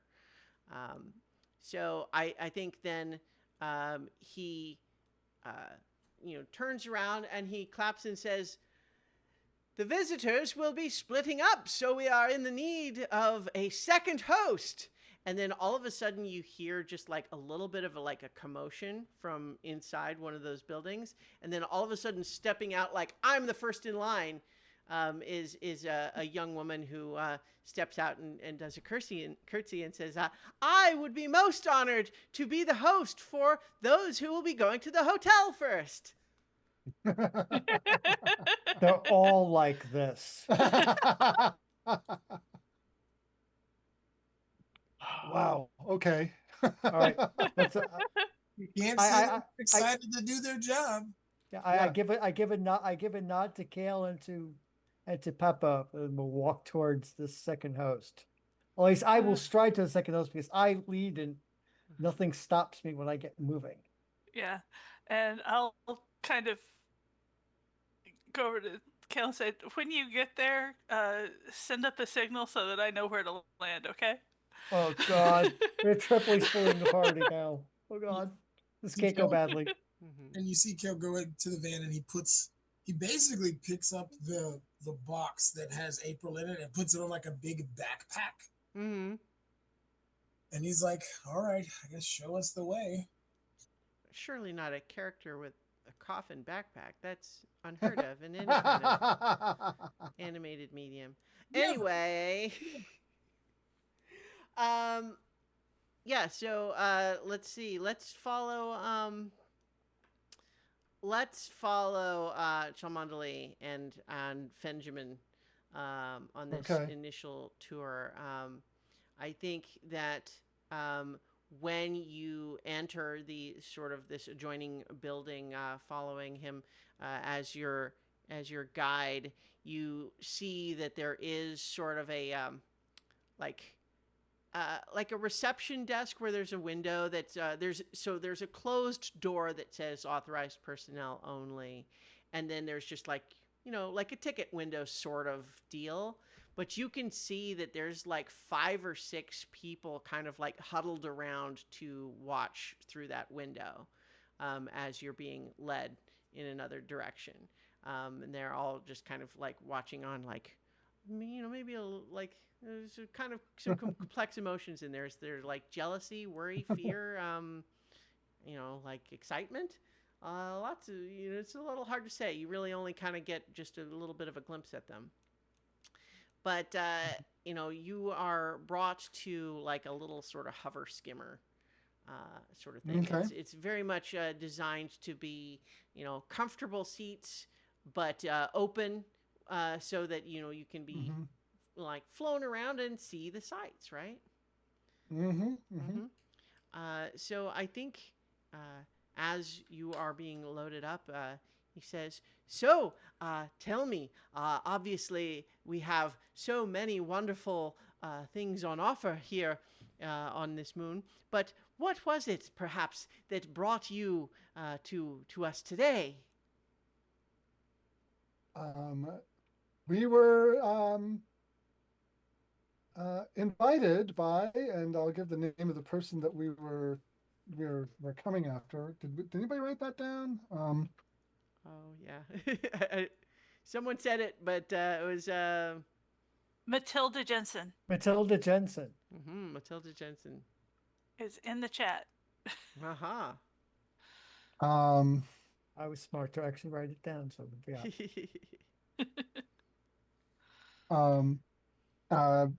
We are here on the recommendation of Matilda Jensen. Oh. She's previously arrived on the planet, I believe. On the moon? Has she been here long? Quite a while, as I understand it. Well, of course we have many exciting attractions and activities, and I can only imagine that once someone has arrived, they might find themselves wishing to stay, to find a place here amongst the Green Harborers. And I think that you're starting to go on this this tour where you are, seeing that there are, of course, like all of these different lighthouses, and I think as you're getting this tour, and I think it is rather beautiful, but I think you are also noticing that just where there is cloud cover, like those parts of the city are dark enough, and you're kind of high enough that it's sort of very clear that you're able to see well the stuff that's in the light, and not as well the stuff that's darker. And this tour is clearly like highlighting that. It's a highlight in that it's only paying attention to the things that are currently sunlit and pretending that the stuff that's under the clouds, it just doesn't exist. Or it almost feels like, is it just coincidence that all the places that you would go on an tour of the sites would happen to be in sun right now? Because do the clouds are the clouds moving, or do they? Is there a wind? Is there anything moving the clouds around? I think that it looks like a lot of those clouds actually are, it like actually raining, where they are. It's you're moving around in this open topped hover skimmer, so I think you don't necessarily Even want to go under there, but well, no, yeah. I mean, I think there's that too, but I think it also just means that like you're feeling the winds just from the movement of the vehicle. Oh, but yeah, but I mean, from the way the clouds are behaving, if I just look like at the border of where, because when you have a cloud pass overhead, you can see the line on the ground from where the sunlight is. Yeah, so they're not Especially if moving you're high up. obviously that you can see. But I mean, you're also moving around enough that I think it's not trivial to really. So, like, I don't think you can determine to a matter of fact that they are not moving at all, but I think it's not obvious. Like, you don't see them moving. They're not dramatically moving as though current weather patterns are actively blowing them around. But it does feel like the tour is unquestionably focusing on the things that are easy to see right now. Right. But yeah, and I think that they show that, in addition to all of the lighthouses, and the lighthouses all seem to have their own, like, even though they all share being tower-like and having some kind of a signaling beacon on the top, they all seem to have other unique architectural finishes to them. You see that there are a lot of areas that seem to be like places where you would hold a sporting event, like that, open fields and like arenas and that sort of thing. You don't see any actual like games being played right now. Still, you as before, you're really not seeing anyone like out and about, like on the streets. Here and there, you see other vehicles, kind of like the one you're in, like darting to and fro, but also fewer than you would kind of expect for like a city of this size. Based on what I've seen so far, not surprising. And so, but yeah, I think Benjamin is just running nonstop tour guide chatter at you. Right. So I'm actually gonna like I'm not attempting to end the ride just yet. I kind of have learned some of the things that I intend to learn, but I would like to relinquish the spotlight to the rest of the group. Sure. And just say that's where I am right now. Okay. Yeah, you're letting him do the tour that he's going to do. Right. All right. Right. Great. And I'm learning what I can, just based on looking around. I don't have any sentences that I think I can apply to that. Okay. Right now. Yeah. Sure. So in the meantime, the rest of you, your new host who introduces herself as Flangela. Flangela, and is excited. It's like, you are so lucky that you arrived today, because it just so happens that rooms have opened up in our premier hotel here in this Green Harbor City. You won't believe it. We've got the best rooms, the greatest amenities, and they are available for you today. I'm sure it'll be adequate. Please lead on. Yes. So you are also packed into one of these little skimmers that does have it's also like open topped. It's a little bit bigger, and in fact, actually, it looks a little bit like it's been modified to be open topped. Like it wasn't built this way. Like it's had the, it had a roof, and then it's like been removed. But yes, you are brought, to a big sort of towering sort of city hotel type of building. Has a big aviary dome on top, like many of the other buildings do. And you were brought over to a little landing platform, and there are as you land, she says, so, and I would encourage you, you can just leave your luggage here and it will be brought to your rooms. So please come with me. Oh, I'm fine with my luggage, thank you. I will bulldoze my way to follow her. I think sir, I think that you'll find that we have tip-top service, no charge required. That is, we have people here who would just absolutely love to carry your luggage for you. Yeah, I am fine with carrying my luggage. I'm not exactly a weak guy here, so no, I'll carry So my I luggage. think that there is a sentence here, that is, Green Harbor hotel staff always carry patrons' luggage. Okay. I'm not sure it works, but I am always unstoppable. I'm taking the sense that I can stop like when I've set my mind to something. Okay. Yeah. Yeah, I think that works. Yeah. So that counters it. So I think that you basically are just like storming ahead, not relinquishing it, right? Yeah. I'm just doing my thing here. What about the rest of you? Like, what are the rest of you doing with that? Like, I lead the way for you folk. That's my job. Remember, you can do with that what you will, but I Yeah, make myself also make myself a target. I think if Peppa is there, it's because either Ale or Kale picked her up and bodily moved her and put her Rather in the than letting you car. fly. so Yes. like you can all just carry your luggage at this point because Yeah. it's been countered, right? So you know Yeah. you don't also have to find your own Yeah. way to counter it. Kale's just gonna follow behind, and as he passes the guide, go, "My lady doesn't like to be touched. It's okay." Well, of course, the customer is always right. She looks up.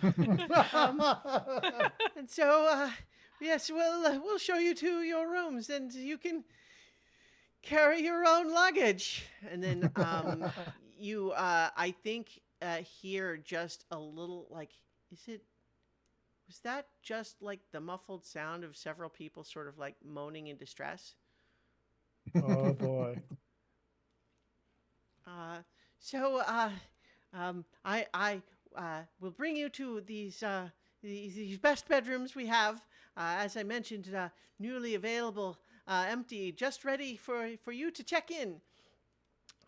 Would you? We have a separate room for each of you, of course, and for your other friend when he returns from his tour. Tell me, how else can we? And I think you're shown to like.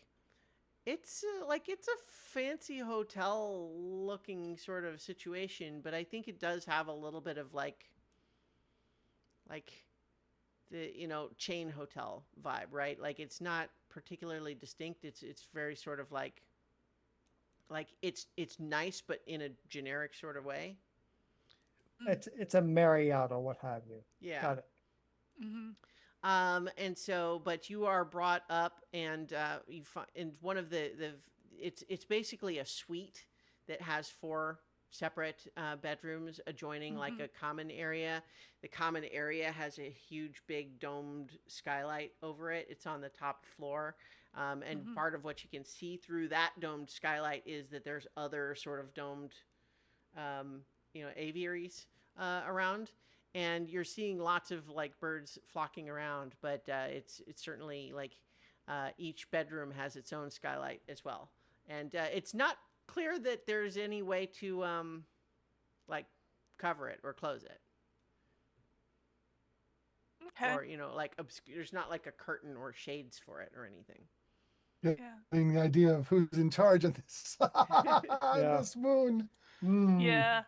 I think I would ask Flangela to it's like, okay, so do you have brochures, guidebooks, a map of the moon, the amenities, all of that kind of stuff? Where would I get We those? have plentiful guides available to answer any of your questions, or take you on a tour of any sites that you would like to see. Some of us prefer written documents that we can study and plan over. Do you have any of those? Surely an expert trained guide ready to answer any and all questions you might have is going to be more useful than any printed text. And I No, think you're not actually really. looking around and you're not really seeing anything like, no one's like got clipboards or like, signs truly or is a anything. You're really not seeing anything like written down. It's truly a weirdly Okay. paperless society. Let's Okay. But Interesting. as I mentioned, not only are you lucky in arriving when we have such wonderful rooms available, but we also have many special events. The games are starting tomorrow. what sort of games? All sorts of games. The squids from Outlay could break a brick. What? All If right. there is any sort of game that you would like to see, we will bring it to you. Or bring me you to to it. We will make sure that there is a game that you would like to see. I guarantee that there will be any game that you want to see, we will be able to show you. Oh wow. Uh, Yo, what's it, you guys? And he's like, is anybody else getting a certain vibe from the employees here? Yep. very. Okay. Well, Are you saying this while Flangela's still standing there? Yes. Actually, no. Actually, he doesn't say it to you guys. He actually says it to his cashier. Okay. Oh. So you're doing that bit again. All Okay. Okay. Well, in that case, I guess we will talk to the concierge about arranging a guide for tomorrow, and get set up. All we need is right now Yep. some water and like some light snacks would be perfect. Yeah, and Chalmondley has gone on the tour of the city, so he'll have some ideas of what we would like to see tomorrow. So thank you for showing us to the hotel. Wonderful. So you'll leave a positive comment and give me 5 stars? Absolutely, absolutely. If we could give, You can see she's almost got tears in her eyes. She said, "Thank you so much." And then if she leaves. we could give you 6, we'd give you 6. Yes, positive comments all the way. Yes. Like and subscribe. Yes. So I think that she does leave you behind and in the room, and you do I think there is a like a bell there's not like a sign for it, but it's by the door, and like it's like a little like an intercom button sort of thing. And it seems really, I think actually just as she leaves, she just says, "If you need anything at all, just press the button right here. And we Thank will you. arrange for it to be delivered to you as promptly as possible." Excellent. And then she leaves. I think that Chalmondley, as you are kind of like finishing up the tour, you're getting like as you're heading back towards like this hotel where you're gonna get deposited, like your friends there. Benjamin is also just kind of saying, "And so I hope you've enjoyed a tour of the sights of Green Harbor and Green Harbor City, the truest city.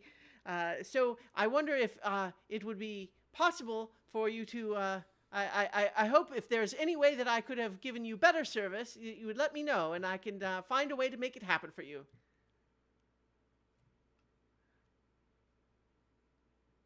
Nobelis? Sorry. What I would like to see Mm-hmm. right now, the site I would like to see is Matilda Jensen. I'm told that she is quite the stunning beauty. Indeed. Well, any associate of yours, I'm sure, would be a remarkable individual. I do not have her location presently, but I can assure you that we will arrange a meeting for you as soon as can be possibly arranged. And Excellent. I would like to wait at the hotel with my friends for that event. Wonderful. Very good. Yes. And so I think you were brought to the hotel as well, Okay. and you can kind of all be Okay. reunited. Yeah. Yeah. See the traumatized busboys that LA left in his wake. Well, and I think too that like all of you I think you were offered before you were brought to your room, you were kind of taken on a little like here's the pool, here's the fitness room, and like there's no one in any of these things. No.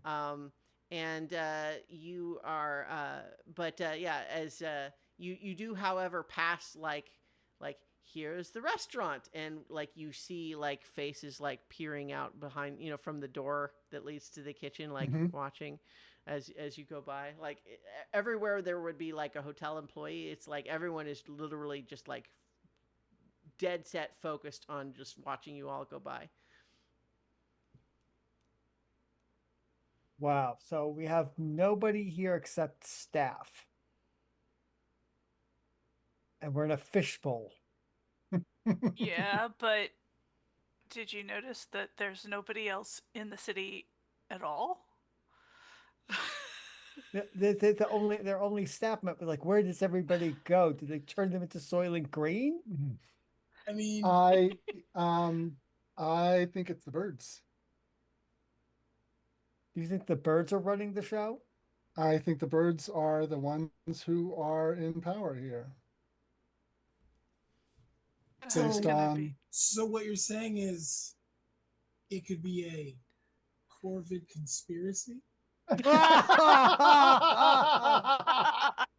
Better than a seagull conspiracy.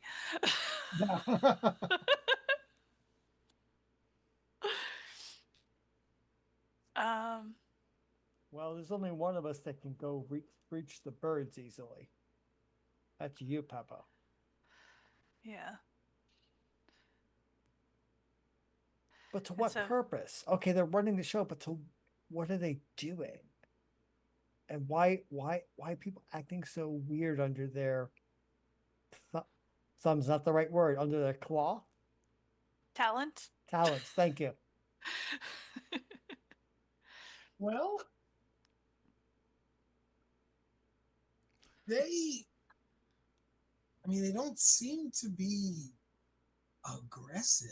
So, I mean, they could, you don't think they're like trying to build up like some weird happy cults army, maybe? Because they all seem so energetic and ready to please, but They're not even desperate, please. Desperate to please. The whole thing about you'll give us a comment and 5 stars, sort of thing. They're desperate to please. we should have asked her what happens if she doesn't get a good. I don't think she'd tell us directly. I think that's something we have to ferret out.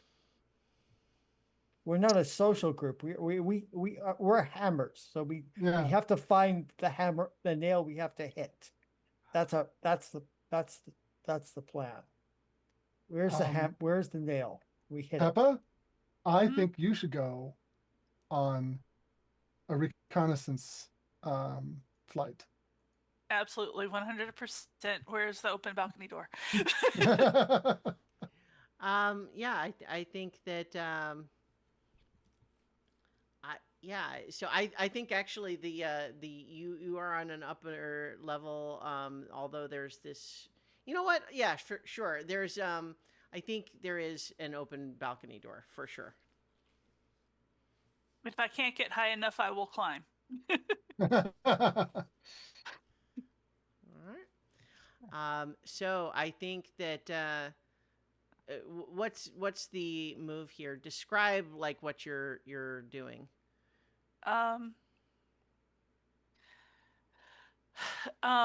think we're on one of the upper floors because it has the skylight that the aviary can see down into, right? So we're on one of the higher. We're on the like top floor. Not So not the top floor, because there's other places nearby that are. So there's no floor. There's no floor directly above you, but there are other parts of the building that are taller. Yeah. I think I think the move here is to get out on the balcony and map out where I have the best place to kind of launch myself, dive, and then swoop up Mm-hmm. so that I can get height, um, and see what happens if I attract the birds. The Mm-hmm. birds. Void is the word. Well, as it happens, so tell me the means that you're using for that. I'm using. I always use my Aether Glider Tempest to reach places no one else can. All right. Well, it just so happens that you are going to be countered by Green Harbor birds always spread their wings. You find as soon as you kind of take off that a lot of these birds are really just like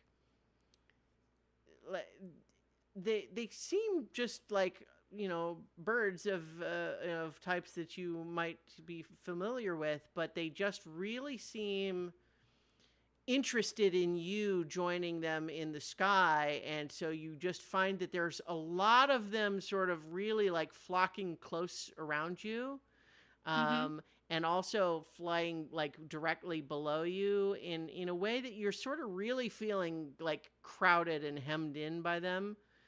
Mm-hmm. And it's making it really difficult to just go whichever way you would want to go. They're really kind of hurting you. Okay. Hmm. Um, So in what that that case, means is, can I counter their counter with I always find a friend among those that fly? well, you can't counter a counter. Okay.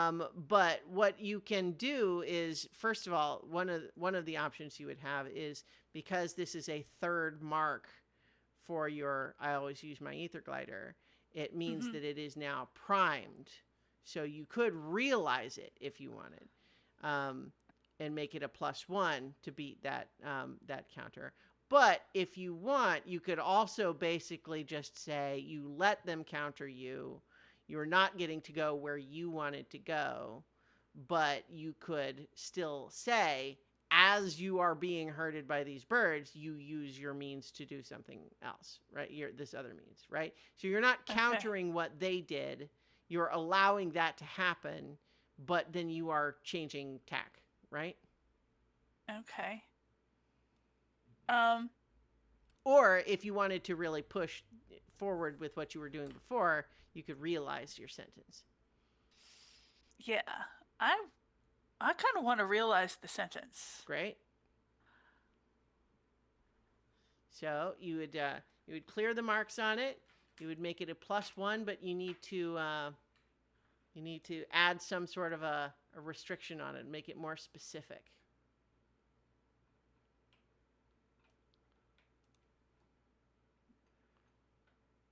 So like it would be a condition of like when you can do it, or how you can do it, or what you can do with it. But like this, to reach places no one else can, um, you know, You you usually could use specify like a word what like kinds of when, places, Mm-hmm. or a condition of when you can or do it. Yeah. Okay. So it would be like And you always have use my. to, yeah, specifically the modification would be something that would mean you would be like, it would still need to apply to this current situation if you would want it to Right. overcome them. So to Mhm. reach places, so like to reach places high in the sky.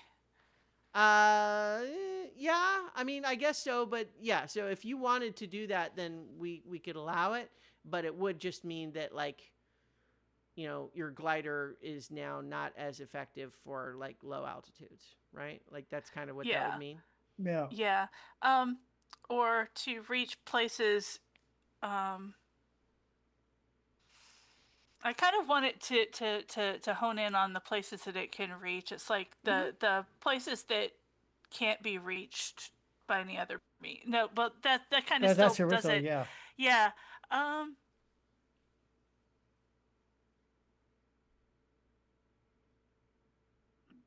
Yeah. I mean, high in Yeah. the sky can work. I just want to Yeah. make it to be clear, like how that works, what that means. Yeah.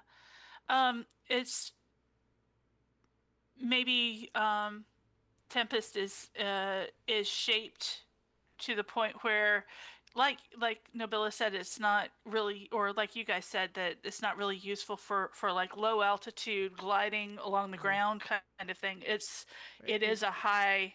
Has a big wingspan. It kind of needs a lot of room to kind of open Yeah, up. yeah, um, yeah. I like that. Okay. So what is the new version of this sentence, which is now +1? Okay, I always use my Aether Glider Tempest to reach places high in the sky. Well, you can you don't have to get rid of places no one else can, but you No one would else say can, to comma, reach high in has. the sky places that no one else No one can. else can. Yeah. Yeah. Or to reach high places no one else can. Yeah. Yeah. High places no one else can. That Mhm. Right. sounds a little bit more like a level 1 versus Mhm. something even more specific than that. But Right. yeah. So yeah, so Okay. you're no Whoops. longer a ground flyer. You go for the heights always now. Mhm. Yeah. Okay. Which is fine because she can dive fast. Sure. And I always dive Um, too quickly. Yeah, so see, yeah. So tell me then, I guess, what does this look like? So how is it that you are overcoming these birds just kind of like swarming and flocking and around you and trying to guide your movement? So as you upgrade this, you Okay. need to update it on your sheet, please. Yeah, I did. Okay. I Um, okay. Well, it only just now updated. All right, that's fine. okay. Go ahead. Okay. Um, what it looks like, I think, is that because the birds are smaller than me, is that Mhm. it looks like a series of swoops, Mhm. where using the using the dive and the speed from the dive and getting up higher and higher with each one, I'm gradually getting out of their range of where they can flock. Mhm. Um, maybe there's one or two that have stuck by, but it isn't the mob Mhm. that was so close before. Right. Yeah. And Tempest's wings, I think before they were just, they were closer in, but now they're broader. They've expanded outwards, Well, and this is so the also like you're things. calling it a glider, but it's an aether glider. So in some Yeah, respects, it's kind of like powered compared to a bird that's yeah, flying just sort of naturally through wing power, right? That yeah, like so it's faster perhaps. And yeah. would there be any kind of like a thrust that like the birds can't get too close to? Um, yeah, I think so. Okay. Um, the, there's there is a little bit of a thrust, and it especially works Mhm. with like that swooping motion to just go up higher. Mhm. Um, but yeah, no, Okay. So, I in like any that. case, I think that when you are doing that, suddenly you are now able to sort of move up and get like this higher vantage point that's not quite so focused on like these specific areas. And I think that the thing that strikes you as someone who's used to being in the sky and getting around and being able to move around a little bit more clearly instead of just following like the lighthouse path. I think what you start to see is a lot of these clouds. You start to get a glimpse here and there that these clouds, they do seem to have some like slow movement, but it doesn't seem to be based on the wind.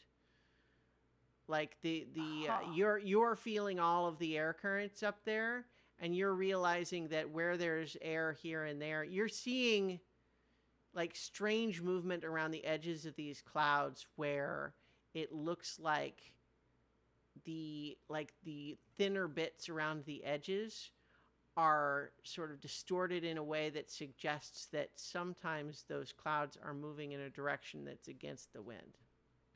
Mm-hmm. That's interesting. Yeah.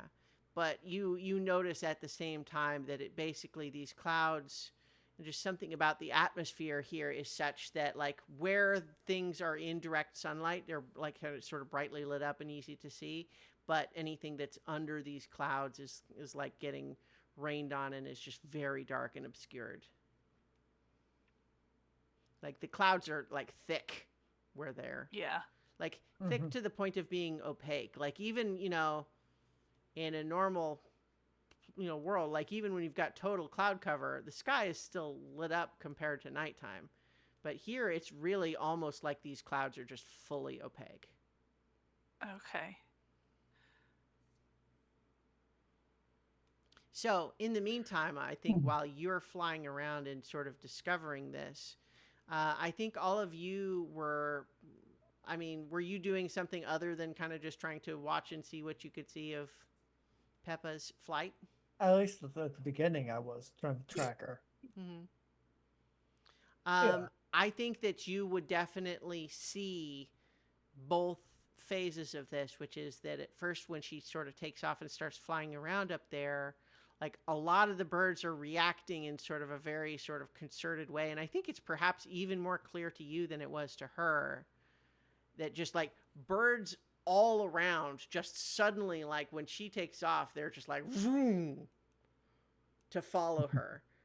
And then she starts like outpacing them. And as soon as she's like outpacing them and it's clear that they're not able to like control or shepherd her movements, you start hearing a lot of like sort of really harsh calls that are going out, spreading almost like kind of an alarm klaxon, like, ah, ah, ah, ah, ah. And shortly thereafter, after you're hearing like these birds crying all over, you hear the door to your hotel room. It's like boom, boom, boom, boom. I'll answer it. Oh, good. You're here. I'd like to send a message to our previous guy, Benjamin. So when you open the door, Yes. the people behind it are not kindly hotel staff, desperate for approval. I'm treating them as if they were. Well, I guess the issue that I'm getting at is that they are in sort of like, imagine something in between modern police riot gear and like football pads. Okay. And like as soon as the door is open, like they're not even standing there to listen to what you have to say. They are moving in to tackle all of you. Like they're literally, their goal is they're just trying to like literally like take you to the ground and immobilize you. There are like a group of like 5 of them. I'm going to use my sentence. I always carry the authority of Commander Adler Fedorova, and well, are they using a sentence on us? They are. Give me just a moment. Okay. Yeah, it's like, what are we countering with here? Because the what I was about to do sounded more like a counter than an action, so I was gonna wait.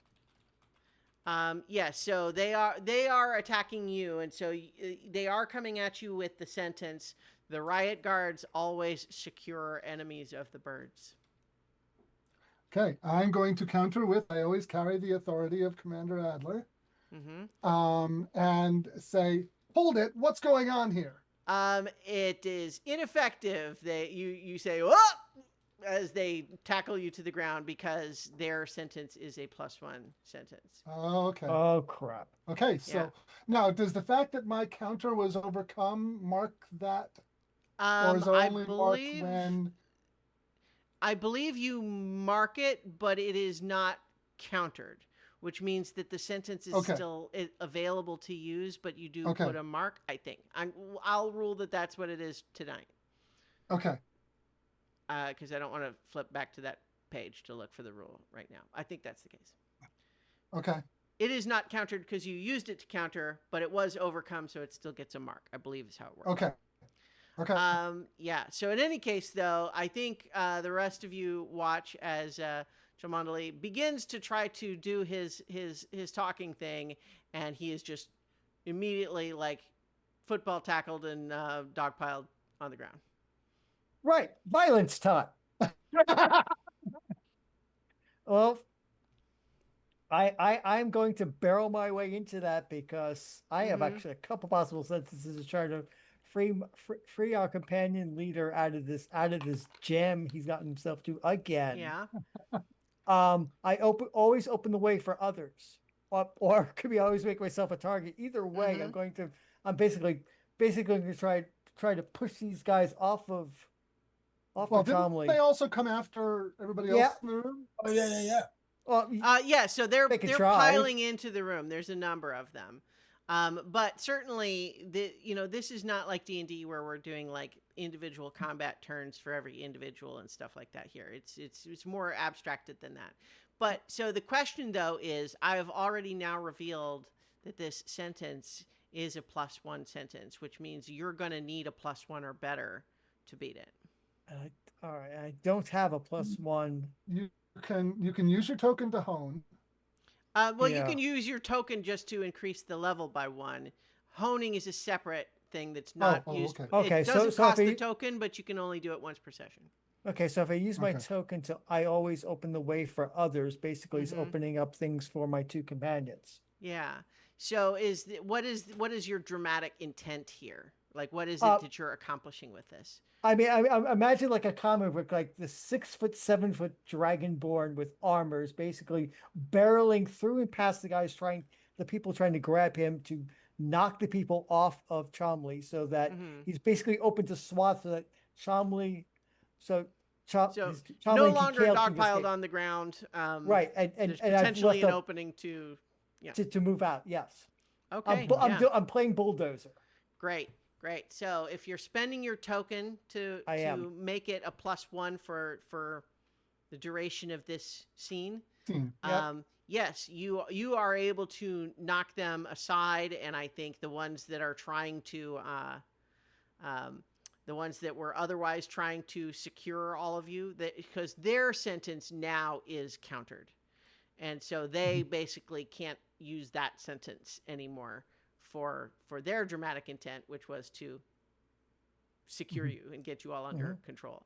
But what happens next? Because they're still around. You have just basically gotten them off of Cholmondeley and made it so that they're failing to secure you. But what next? I want to use my sentence. I always know my way into a house of means to try to make it to the nearest aviary. Okay. Yeah. What does that look like? So there's a balcony, and Mhm. there's a dome, and we can see an aviary Mhm. from where we've been. So Cholmondeley says, "Follow me, team," and go out on the balcony, hop over it onto the roof of a nearby thing, up a scale, up a side thing with the help of my lady April, basically climbing up it to get up onto that, and then into the aviary there. Okay. I think what we've got here is the way, which I'm going to interpret as like you have found a way that you can get in, but we're going to not quite abstract quite so many actions here, especially when That's the plan. Great. So you remain there's still like obstacles to clear, but the way that you can get there. And so like that from the balcony you can get to you see a place where you could get into one of the aviaries. Right. Like there's an exterior hatch or something like that. Yeah. I mean, clearly the birds have to be able to go in and out of these aviaries. Yes. So. Yes, definitely. So yeah, you see like an opening where you can get in, and it's just going to be a matter of getting there. Yeah. So what are you doing, Kale? So when Kale sees that they tried to spear tackle our friend, and then our very large friend proceeded to then tackle them back. Tackle, counter tackle. Yes. Kale is like, man, we just got here. How did they hear about our special pizza sauce?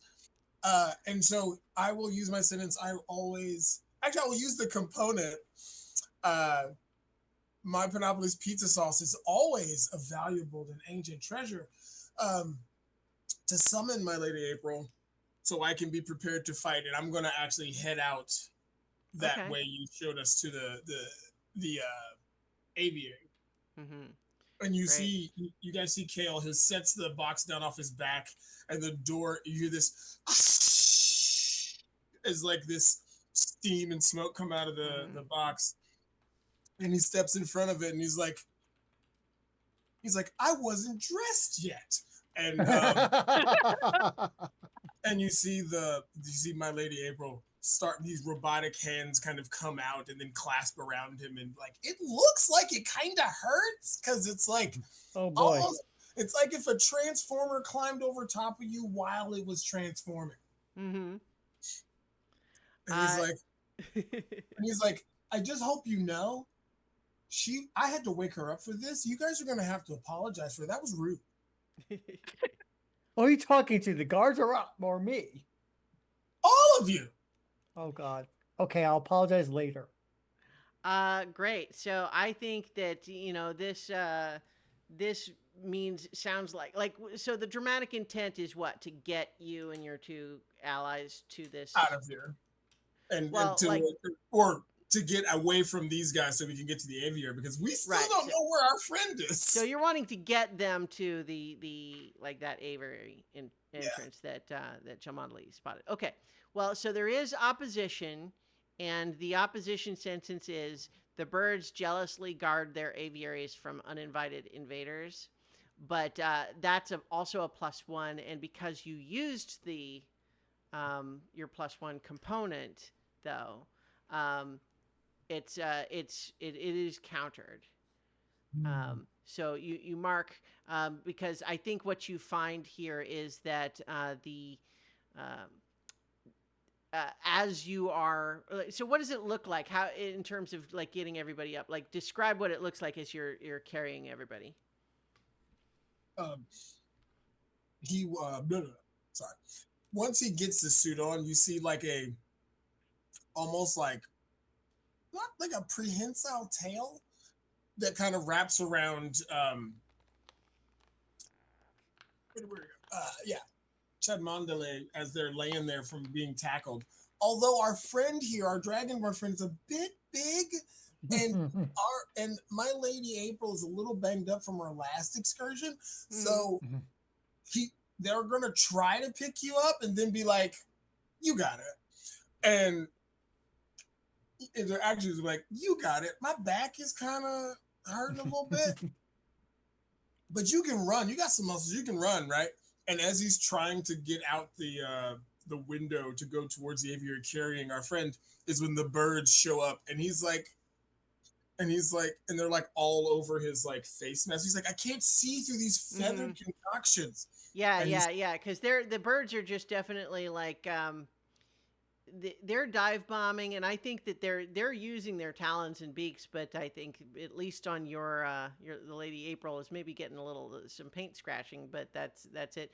Although I think the others maybe are having to fend off some of these other attacks, but it seems like the biggest thing that the birds are really just trying to do is just keep you from getting to the aviary. It's less of like an attack to try to do damage as much as they're just trying to keep you away from the aviary. So right now, your attempt to get there has been countered. So you could either choose to, withdraw and try to go somewhere else, or you could try to figure out if you have some other means by which you could beat the sentence. The birds jealously guard their aviaries from uninvited invaders.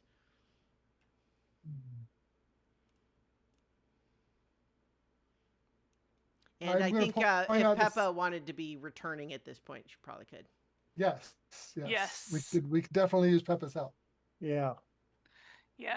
And I think the easiest way to do that is I always dive too quickly.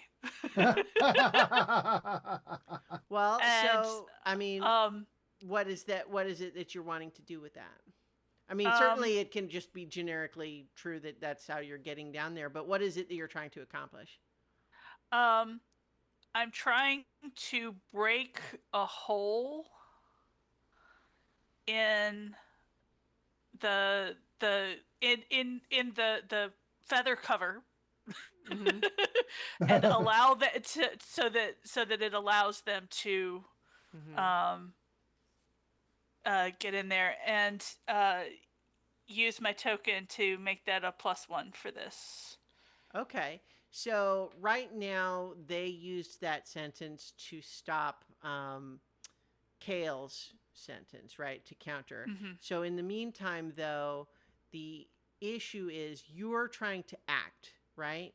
So unfortunately, it's like this is another situation. You can't counter a counter, right? Right. You're trying to do a new action.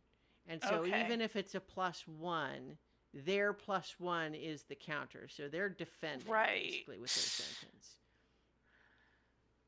Now you can still do that. It just won't work, and you'll get to a mark for your sentence. But you will just discover that, like, oh gosh, even when I tried to just like dive bomb through, like they were able to like alter my path enough that it didn't work. If so, like I'm letting you know that that's how the mechanic works, so you don't have to have done that if you want to try something else. Yeah, the see, I've got two that kind of work together, which is kind of weird. And it's like, because I've got a sentence that says, I always have the upper hand on those below me, and I always dive too quickly. Mm-hmm. So, bearing in mind that their sentence is they jealously guard their aviaries from uninvited invaders. So, you could do things that are not trying to get into the aviary, for example, that Try to break that sentence somewhere wouldn't apply else. to, right? Like this sentence they can use to protect the aviary. Right. If you want to try to accomplish something other than getting into the aviary, then they can't use that sentence. Okay.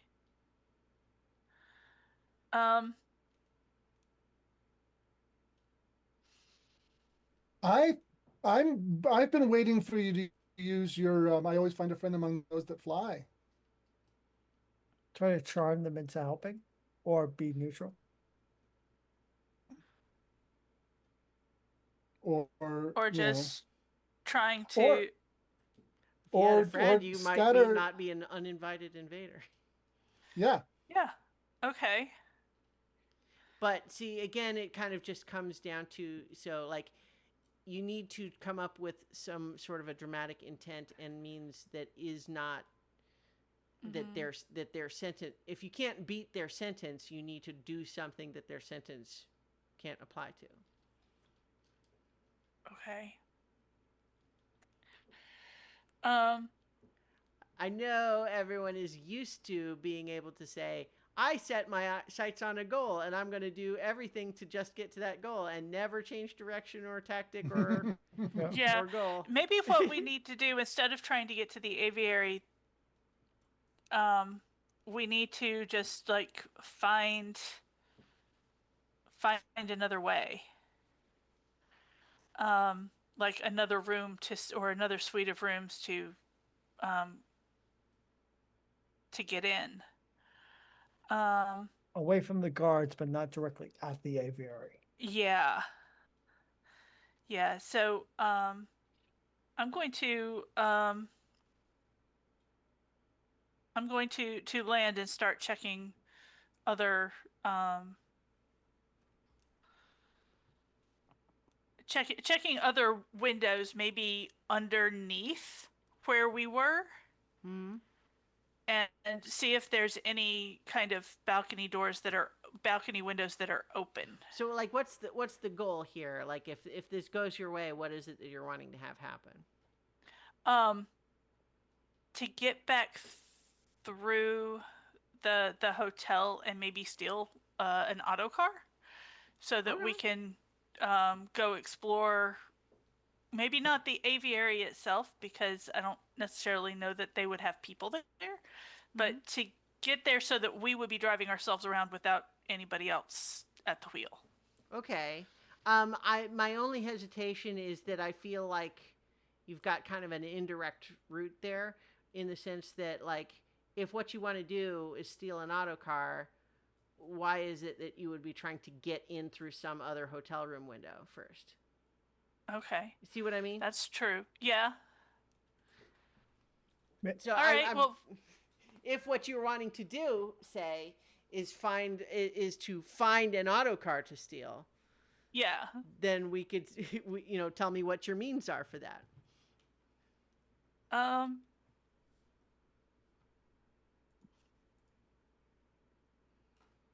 I think that I would be looking for an auto car that's that I can see that's traveling, and then I always have the upper hand on those below me, so I can swoop down and kind of land myself and take over the car. There you go. There you go. Okay, so yeah, you're looking for someone who's in an auto car already, and so you're going to go and take it from them.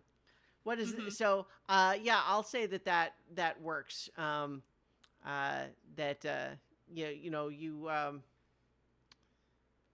don't think I have any sort of an obvious like defense there. So I think you can certainly dive down quickly. And you have the upper hand on someone in an auto car below. And you notice all of these auto cars are open on the top. So that makes them vulnerable to flying creatures, which, in this case, so I think you can sort of seize control of an auto car there. I'll also remind everyone that both the banned sentence and the bond sentences are available for means too, if it makes sense. But so I think in the meantime, the birds are are successfully so far keeping everybody from getting to that aviary, but Peppa has just seized control of an auto car, one of these little flying open top skimmers. Well, let's get into the car. Go. Yeah. You just flying it up for everyone to jump in board? Yep. Yeah, I think that. Yeah. Okay. So the most important thing right here is to get everybody together so we can make a plan. Yeah. So are you escaping then, trying to like get away from the birds? From the horde? Yep. Away from the birds. I think we need to go. You've still got an open top car here, right? And so they are still going to chase you. I think we go into the rain. I think we go into the rain. Yeah. So I think that the sentence of just trying to like follow you is still that +0. Green Harbor birds always spread their wings, but I think if you want to evade them, going into the rain might be a way to do that. But what's the means here? What's the sentence that you're using to counter Green Harbor birds always spread their wings? Well, I think that in this particular case, it is Peppa's I always dive too quickly. Oh, boy. All right. I'm glad I don't get motion sickness. You see the auto car, everybody jumps in. All right. And then, we're trying to get away from the birds. The birds are following, and all of a sudden you see Chumley's eyes get huge because he realizes that Peppa is the one in the wheel. And then the car just goes. You see in the back as Kale realizes, oh no. Okay. Oh, I'm going to point something out to you, Lee, that you may not have noticed. Did you use your token? Yes, I did. Okay. You can recharge it. Did I use my token? Did I use my token because I couldn't have? So there was an opportunity where you were going to use it, and I was going to point out, because I think what we were doing is you wouldn't have had to, because you were going to use it, and I was pointing out how you would, like, even with the token, it wasn't going to be enough. Because even the token would be a +1, but you were still going to get countered by their +1, right? Yeah. So that's where you talked about using your token, and but you kind of decided to let it ride. But I guess in theory, even without using your token, you could have had that +0 be what you were doing, and then letting that ride. So it was we left it a little bit unclear Yeah. whether Yeah. you had used it or not. I had Well, been you kind of can, thinking by that the you way, did, but yeah. Yeah. You But- can stack. You can hone and token on the Mhm. same action in order to get a +2. Right. Oh, Also, you can, for example, we can have this dive too fast um, be like I'm going to introduce a trouble as a result of you diving too fast, and you can get your token back that way. That was Okay. what I was going to point out was Yeah. that when you use especially your fourth sentence, which Mhm. tends to be something that gets you in trouble, um, you accept trouble and Yeah. you get your token back. So Yeah. basically, that you're simultaneously using this as the way to counter the birds and get away from them trying to pursue you, but also this is an open top car, so it's not like if you're driving faster even than gravity, then everyone's literally going to be like having to like hold on in order Uh-huh. to not just like fly out the top. Not to mention the fact that diving too quickly, especially if you're going into the rainy area, it's going to be very difficult to control. And so I think that this is, I think the obstacle that you've got here is you are at dangerous risk of losing control of the skimmer and crashing and killing everybody. So oh boy. Okay. so what is the means, like, as you have escaped the birds and entered the rain, suddenly everyone is kind of like, uh-oh, it's not designed to do this. What's the next step of this plan, Peppa?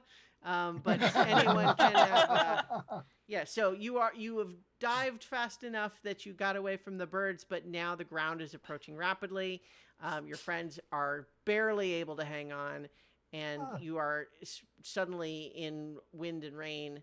So the question now is, everybody, what is the next step of this plan? What do I have that can work here? I think that the next step of the plan is I have an idea. I'm lucky that Kale's always there. Well, my thought is that I'm lucky that Kale's always there to catch me, and we use My Lady April to Parachute down? no, well, to restabilize. Either that Like or leap out and Kale literally catches us. Yeah. Okay. and the car does crash. Mm-hmm.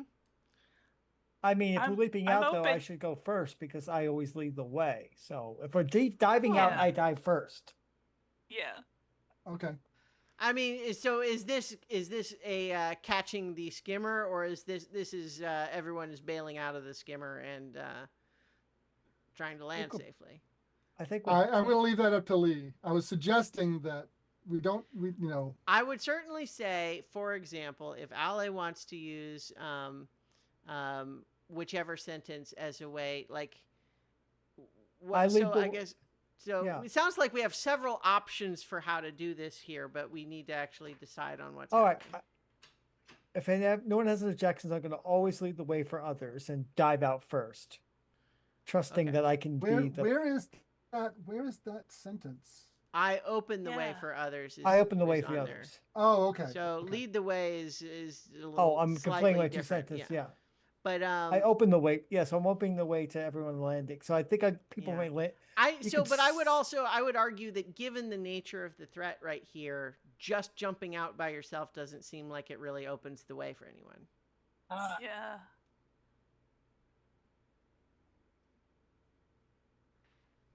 Because there's also I always embody the unshakable belief that I can lift and move anything. Mm-hmm. Like, can I move? Yeah, I don't know. I don't know Yeah. if that So applies to. so like hang onto the you crawl out the back and you hang onto the thing and kind of And straighten this lever out. it. Archimedes. You made me into Yeah. Archimedes. That would. Yes. It's unshakable belief. So like you sort of like you jump out and sort of like grab on and like try to like just yank it at an Stabilize, angle to yeah. sort of stabilize it. Yeah, because I'm big and heavy, so maybe I can like keep the Yeah. thing from fishtailing. The as it other were. option I think Yeah, you're no. making it overcomplicated because I was ready for this to be solved like 5 suggestions ago, but I'm just saying, No like right suggestion eight now, now. I just need Yeah. a means for how it happens. As Yeah, because we're there's not being there's not an opposed. opposition here. Yeah, okay. You just All need we to tell need me how it is happens. invoke something. So right now, everyone just needs to decide what it is that how you do Yeah. it. I'm It sounds fine like you with have many Paul's ways to do it. suggestion. Yeah, Yeah. we'll go with that last suggestion. Just do Okay. it. All right. So Ale manages to just through physics and inertia And wait, And yes. brute figure out force how to and optimism. yank this thing stable instead of where it was in a nosedive. Nosedive. Okay, so I think certainly as you manage to level out, you are now in this dark, rainy part of the city. The rain is, I don't want to say it's like torrential, but it's enough that it's like, it's a little difficult to like to see and deal with as you're moving around. In the skimmer, it's dark, but I think one of the other things that you're noticing now that your eyes are starting to adjust to this darker part instead of having it just be a shadow where you're in the light, is that you're seeing that like this is where the people are. Like you're seeing like the activity. There's people moving around down there, like, and they're all in like raincoats and slickers and stuff like that. But there's people in this part of the city. And reinforced umbrellas. Yeah. Yeah. Also, though, I think when you suddenly like they see this sort of sudden, like the people who are like nearby and see this sudden dive and then leveling out of a skimmer, look like they don't want to be anywhere near whatever that is, and That's so fine. people are definitely like fleeing away from you. Okay. Always a sign that Pepe is having a good Yeah. time. I think that could I think that could be like my 5th sentence.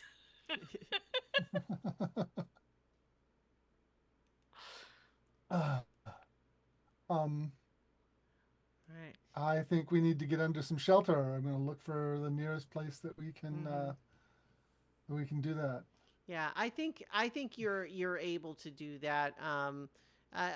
Let's hear a means for it, but again, like this is I think is not opposed. Well, I mean, I always know a way into a house of means.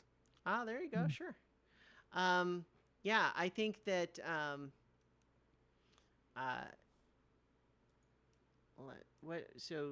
into a house of means. Yeah.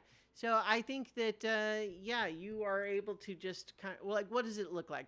I shouldn't tell you. You tell me what it looks like. I think that this is where the people are, and I don't know whether it's an oppressed area, but it's definitely an oppressive environment. Mm-hmm. But people in that circumstance want some place, a place of refuge, and places of refuge tend to be places where someone has enough power to create that refuge. Power is a relative thing, but I'm thinking a local public house. All right. Yeah. Something like that. Yeah, I think that you find one, and when you sort of land, there's a lot of people who are kind of like giving you the eye of like, oh, are you bringing trouble here? But you go inside, and there's a lot of people in there who look like they're glad to be out of the rain, kind of looking over, eyeing you a little bit suspiciously. You're newcomers. You're not sure what your deal is there.